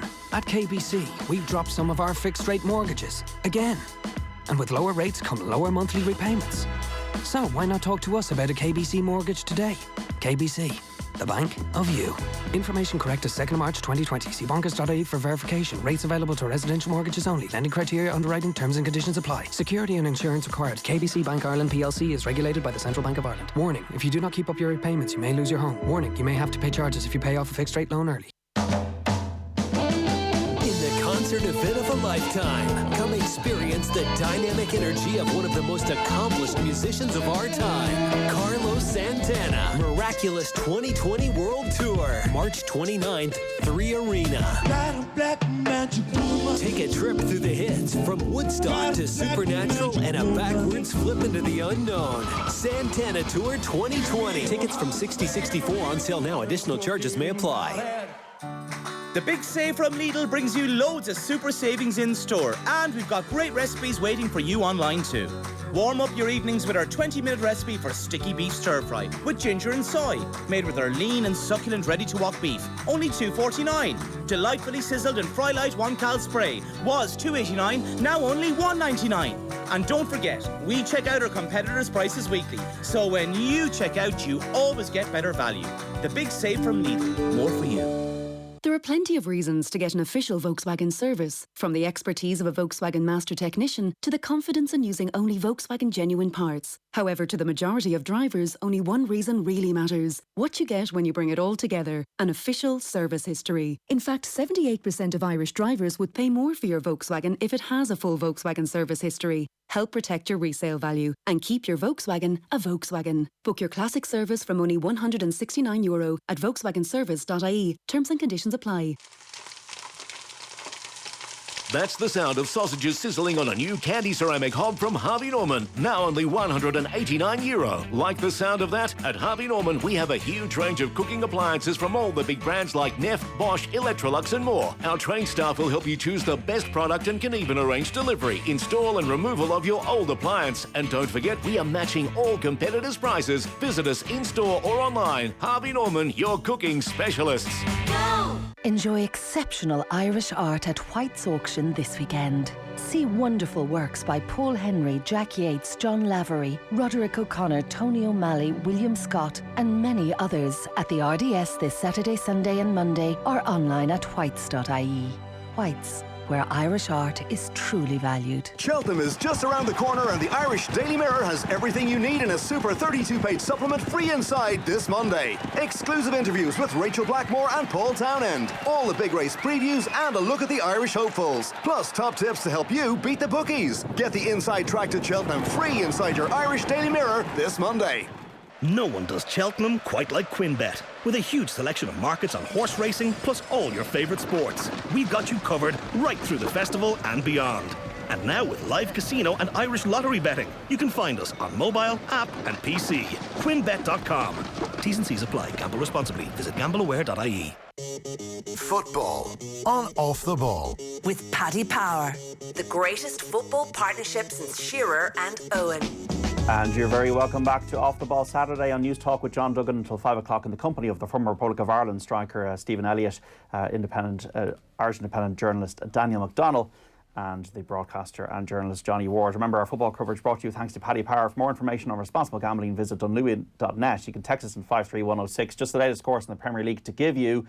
Full time earlier on, Liverpool 2, Bournemouth 1. At the latest score from the Emirates, Arsenal goalless against West Ham. It's Crystal Palace 1, Watford 0. Sheffield United 1, Norwich City 0. Enda Stevens going off, we believe, with a calf injury. Southampton 0, Newcastle 0. And Wolves 0, Brighton 0. A Manchester derby tomorrow on News Talk. Texting here in 53106. Neville received a yellow card for diving and a straight red for the headbutt. This was in the game Stephen Elliott was on the bench for back in 2004. A City Wag allegedly shouted at him as he walked off the pitch. That was his first time he ever got 2 cards on Valentine's Day.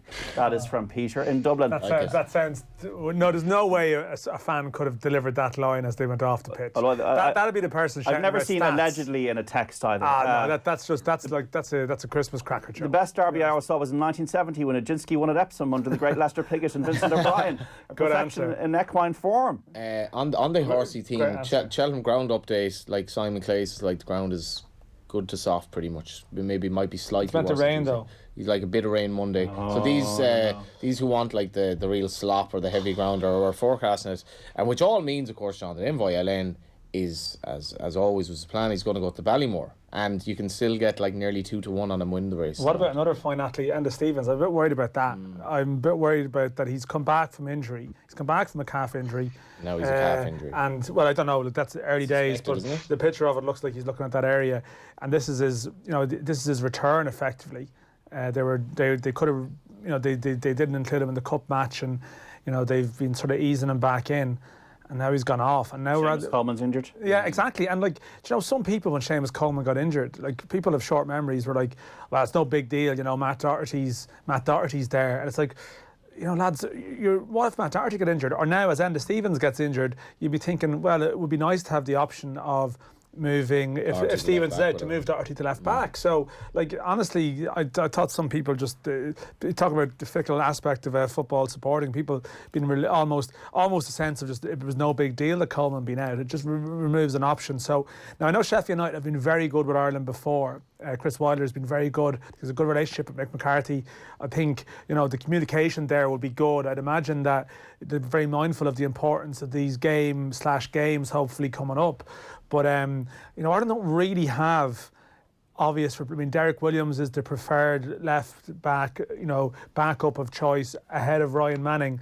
Neither I don't think have played a competitive game before, or certainly not a competitive game of substance anyway.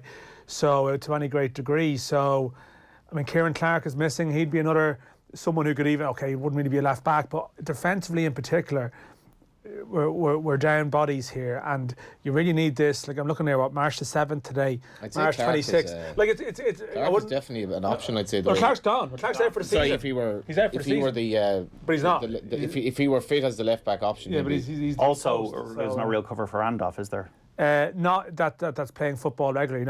Aside from in the Premier League and Championship, Kieran O'Hara, Burton Albion to be the backup. So now the only thing about Randolph is he's not really playing, so his chances of picking up an injury are probably reduced. Well, it's funny, Fabianski made the howlers and it didn't stop him getting in the team today against Arsenal. Fabianski's his loves it there despite those errors. So Randolph isn't going to play very much, but this is a key one. I mean, Stevens had really found his groove in the Irish side, and hopefully this is only a 2-week thing, but I just don't like the fact that it's coming so soon after coming back. That would make you worried. Stephen Elliott, in 2012 you played in that cup final for Hearts against Hibs, and Matt Doherty was in the Hibs team, and now he's been nominated for Player of the Month. He's had quite a progression in the last few years. So I think Matt Doherty, what he's done in the last couple of seasons in the Premier League has been unbelievable, really. He's been immense for Wolves, and he's playing in a system, and you can just tell by watching him the way he plays in that Wolves team that he's loving his football, and they love him at Wolves. He's like part of the furniture there now. He's one of their kind of main players, one of their leaders, and he's grown his stature has grown as a kind of footballer, as a man at Wolves. And you go back to that cup final in 2012, he didn't have a particularly good game that day. Our left winger, Andrew Driver, on the day gave him a torrid time. And if you had to said to me after that game, this kid is going to go on and kind of be a top Premier League fullback, one and play for Ireland many times, then I probably would have said, do you know what, I wouldn't be too sure about that. So you have to give him great credit. He was a confident child. I actually met Matt Doherty after the cup final, believe it or not. We were out in Edinburgh a couple of days after. He had some family over, and I seen him in one of the bars, and probably bordering on a bit of arrogance rather than kind of overconfidence. I got chatting to him obviously about the game, and he goes, he didn't kind of say to speak. He goes, I'm not really that bothered. He says this long trip was all about experience for me.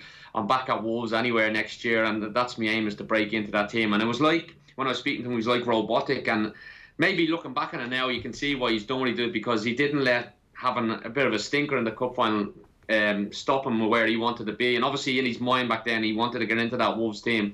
And to be fair to him, he's done unbelievably well. But I remember telling Pat Fenlon, who was the Hibs manager at the time, what he had said to me in the bar, and Pat was fuming. He was like, "Well, he didn't care about it. I wish he told me before the game," he says. But there you go. But no, he's done great, and he deserves everything he achieves in the game, because he's probably one of the best fullbacks, wingbacks, whatever you want to call him, in the Premier League, not only in Ireland.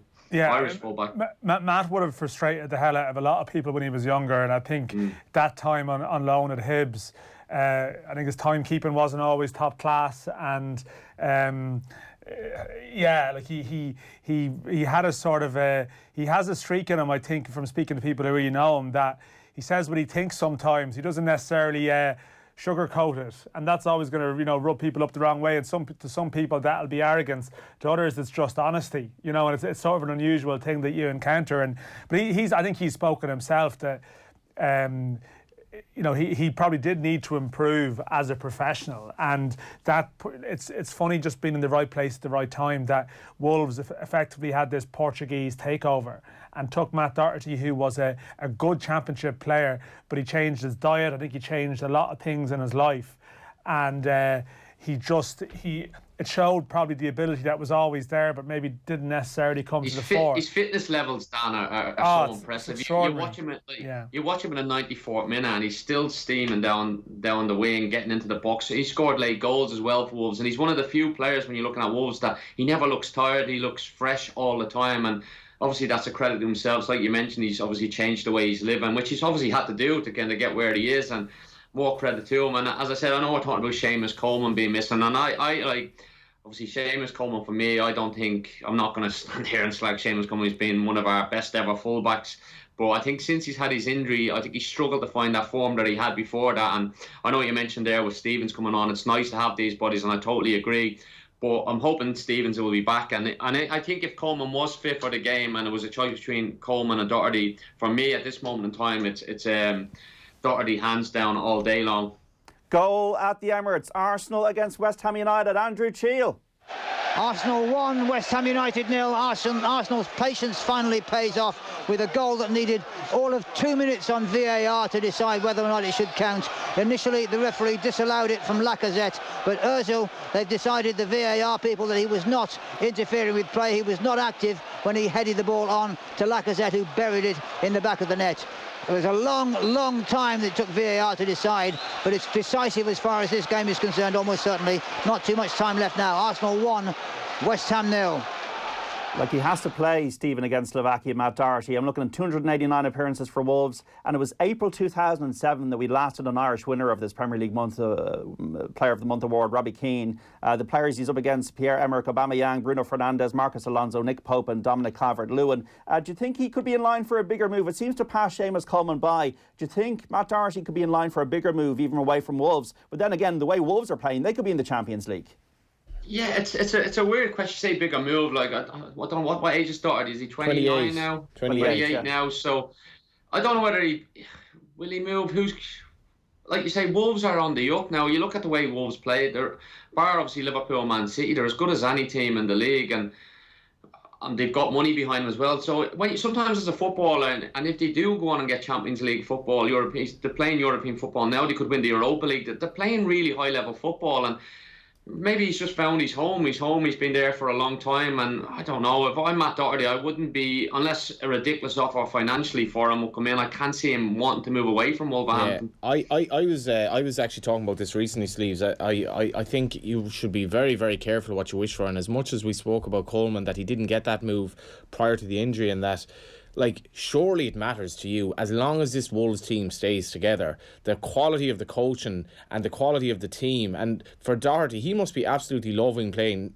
football for Wolves and how he fits into that system. Now, if he were to go to Spurs, which is being kind of mentioned, how is he going to bank on the fact that he'll be able to kind of enjoy his football as much under Mourinho and play to that kind of level of maybe tactical and technical ability that Wolves have? And it is disappointing for me when you look at Matt Doherty and what he's become in the Premier League. I think it's a little bit of a microcosm of how disappointing the Republic of Ireland have been for a long time, in that he's played so little. And as much as the game against Denmark, where he was at fault for the goal, his own goal and the way he played in an attacking sense, we just looked far better to watch. And for me, it's a total no-brainer. He should have been starting ahead of Coleman for a long time, but we're just too conservative in ways. I mean, he's so much to offer, yet he has barely played for Ireland. Well, I mean, yeah, but he's only been in the Premier League for 2 seasons as well. So, like, I mean, that's like, you can't say he should have 50 caps. You know, like, I mean, I know that.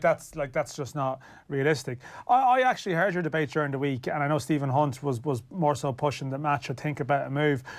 He's good friends with Seamus Coleman, Doherty, and I'd love to hear the discussions they have about it, because I actually think if you get the chance to move to Spurs or something, you take it, because Coleman, like, stayed at Everton when it looked like Everton were on the, Everton are on the up, and I think actually when Manchester were interested in Coleman, he wasn't the type to push for it. He wasn't the type to go knocking on the door where other players would have done that. And Seems very loyal. It looked like Everton were on the way up, and this was, I think, maybe he was probably at his peak at Everton nearly when Moyes was around the time Moyes went to. Around the time that Moyes went to Manchester United nearly, and that's where the part of the substance, I think, and the link came from. Would he improve as a player moving to Spurs? Doherty, but first of all, I wouldn't worry about Jose. Jose won't be there that long. So that's not an issue. And then Spurs are into a rebuilding phase. And would you want to be in a rebuilding phase? The new manager might want another right back. Hang on, Wolves are going in a great place. But I thought it was interesting that Stephen Hunt, who's an ex-Wolves player, who's very close to Wolves, was suggesting what happens if Nuno leaves. I don't think he's plucking that out of the sky. And there's a sense that could happen as well. Well, Wolves are a club that, Jorge Mendes is a hugely influential character there. He's been an agent who's been a link to bringing in most of the players. So that thing can change very quickly. And Spurs and, say, Arsenal or whatever are bigger operations than Wolves. And as a result, I think if you got an opportunity to move, I think you should do what Seamus Coleman didn't do and take it. OK, we got a goal in the game between Southampton and Newcastle at St Mary's. Alan Lewis. Southampton 0, Newcastle United 1, and an absolute nightmare for Jan Valery, the Southampton fullback. A ball over the top. He was caught in possession by Alan St-Maximin, who then controlled it, took a touch, and then rolled the ball under Alex McCarthy. Newcastle may just have won this one. It's Southampton 0, Newcastle 1. What a good cup run can do. Is Eric Dyer in the Spurs team away to Burnley at Turf Moor? Adam Jury. After losing in midweek, it's 5 changes for Tottenham and a return for captain Hugo Lloris. Fit after recovering from a groin strain, he replaces Vorm in goal. In midfield, Ndombele and Lamela come in for Lo Celso and Lucas Moura. Other changes see Alderweireld and Tanganga replace Winks and Aurier. For Burnley, it's just the one change from their draw with Newcastle. Wood is given the nod up front, with Vidra the man to make way. It's Burnley versus Tottenham at Turf Moor. Yes, Eric Dyer is in central midfield for Spurs in that game. 53106 for your text. This is Off the Ball Saturday on News Talk. Back after this. Don't miss a thing. Update the News Talk app now in the App Store or Google Play Store. It's a clear and present danger. In this week's Sunday Independent, what you really need to know about coronavirus and how it can be stopped. Don't miss Dr. Ciara Kelly and Professor Luke O'Neill. In Living, comedy star Sharon Horgan talks love, life and what makes her happiest. And in sport, Eamon Sweeney's 10 greatest Cheltenham races. Plus Neil Francis on why Sinn Féin will ruin schools rugby. The Sunday Independent. Real stories worth paying for. In print or subscribe at independent.ie. Are you fed up trying the same old diets that only give you short-term results? At Motivation Weight Loss Clinics, we create tailored weight loss plans for each of our clients. I'm Aisling Connolly, Clinics Director at Motivation. Visit motivation.ie to find out how our medically proven approach can help you to lose weight quickly and keep it off for good. Visit motivation.ie today and take your first step to losing weight for the last time. Motivation.ie, for weight loss that stays lost. Need next day delivery on industrial tools and safety supplies? Then you need Caulfield Industrial, one of Ireland's largest suppliers. Our nationwide distribution service offers next day delivery on over 50,000 stock items from caulfieldindustrial.com. We supply quality tools, safety gear and equipment from all the top brands like DeWalt, Snickers, Bosch, Stanley, Baco and more. So whether you're a professional tradesman or a DIY enthusiast, shop online at caulfieldindustrial.com. The exciting future we promised is here.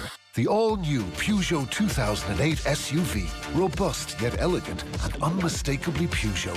The new 2008 is our most advanced SUV ever.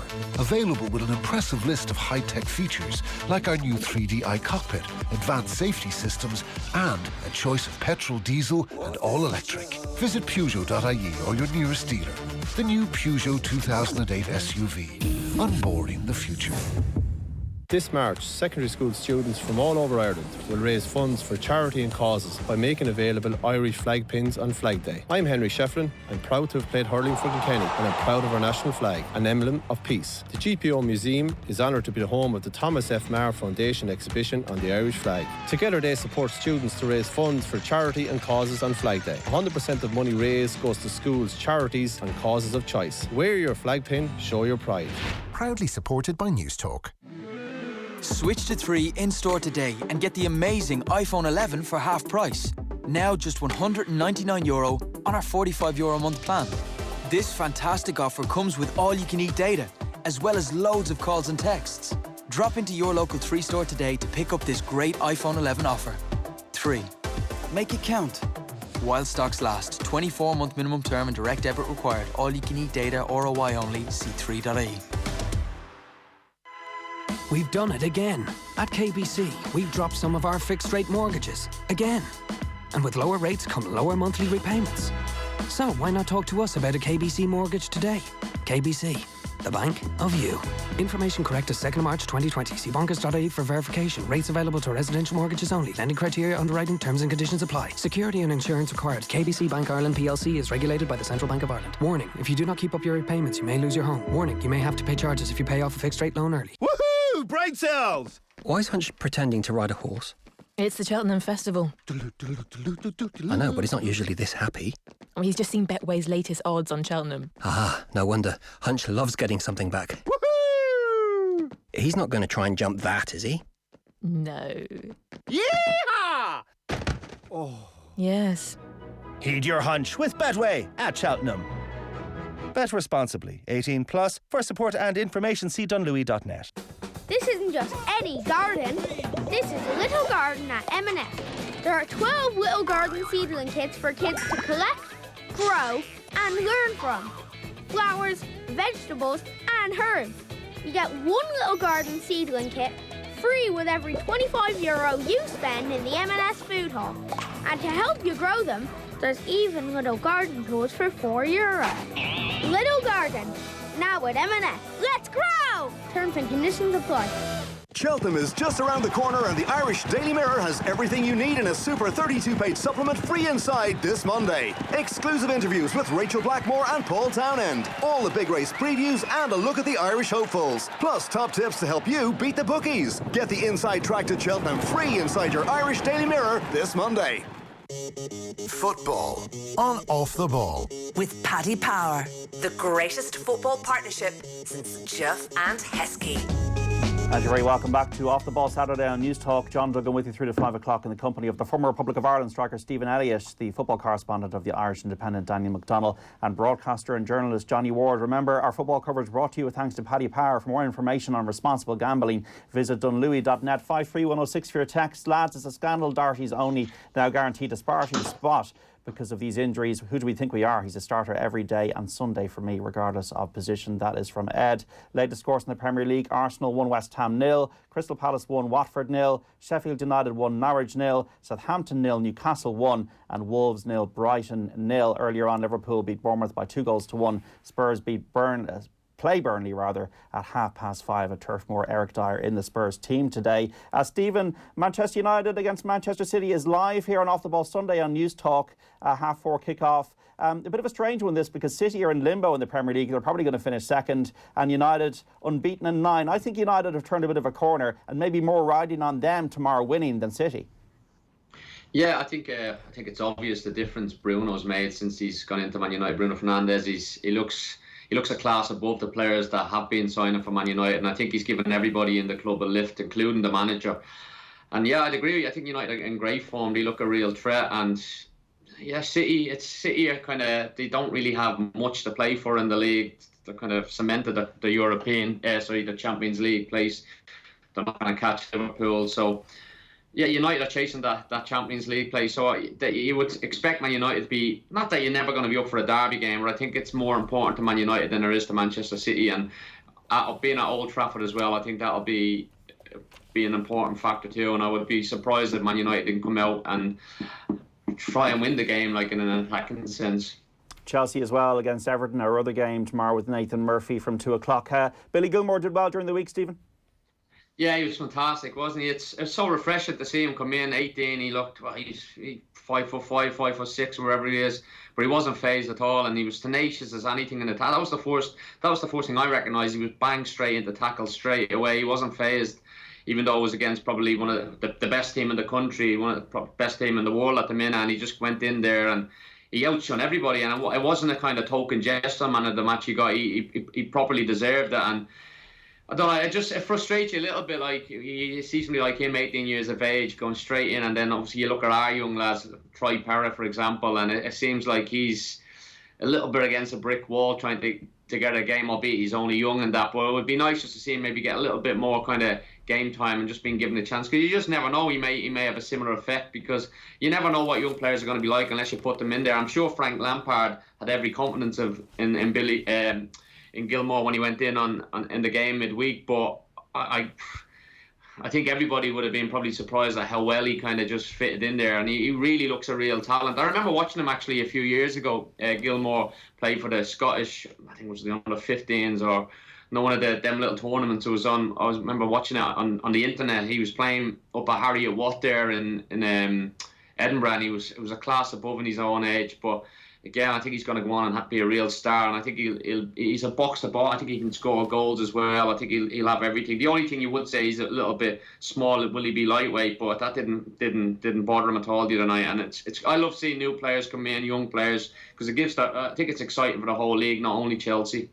Okay, Stephen, got to let you go. Thanks so much for today.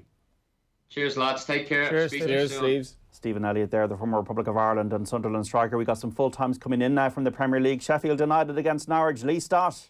Sheffield United 1, Norwich 0. It's a result which keeps the home side right in the race for European places, with captain Billy Sharp heading in their goal in the first half. Equally as important was the contribution from their goalkeeper Dean Henderson, who somehow kept the ball out of his net with repeated blocks while down on his goal line late in the second period. Timu Pukki hit the outside of the post for the visitors, but they created few chances and they remain deep in relegation trouble. Full time, Sheffield United 1, Norwich 0. The worry there with Enda Stevens going off with what appears to be a calf injury. We got a full time in now as well from the game between Wolves and Brighton at Molineux with Clive Edwards. It's finished Wolves 0, Brighton 0. A very hard-earned point by Brighton. It has to be said they deserved it. They put in a very disciplined performance here at the Molineux. Wolves a little bit under par. In fact, they did not have a shot on target. No troubles for the Brighton and Hove Albion keeper. It was a bit of a dull game, a bit of a disappointment, but Brighton won't mind that. It's finished Wolves 0, Brighton 0. Just an interesting one, John. Ryan Manning scoring for QPR in a 3-1 win away today. A big win for them at Preston, and they were 1-0 down as well, as if he suddenly realises the left back slot is becoming a little bit possibly available. Galway's finest, Ryan Manning, apart from Johnny Ward. Arsenal against West Ham United, full time, a big win for the Gunners. Andrew Cheal.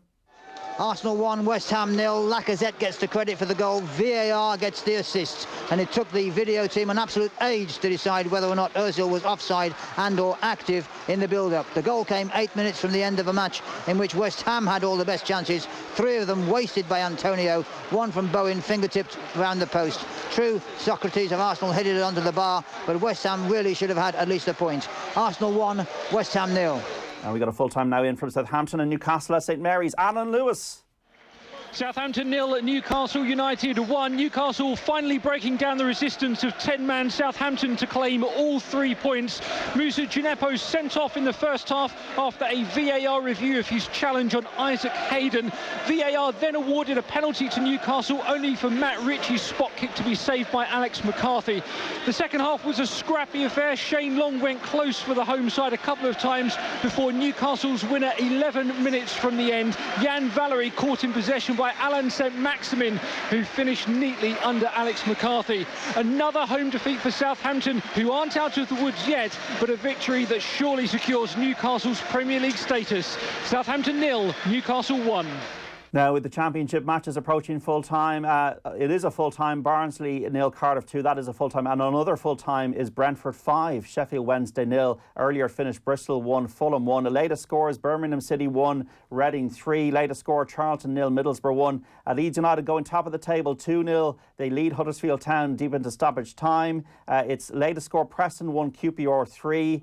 Stoke City 5, Hull City 1. That's the latest score. Swansea City 0, West Bromwich Albion 0, and Wigan Athletic 0. Luton Town 0. The final Premier League 3 o'clock game has finished. Crystal Palace against Watford at Selhurst Park. Mike Lawrence. Crystal Palace 1, Watford 0.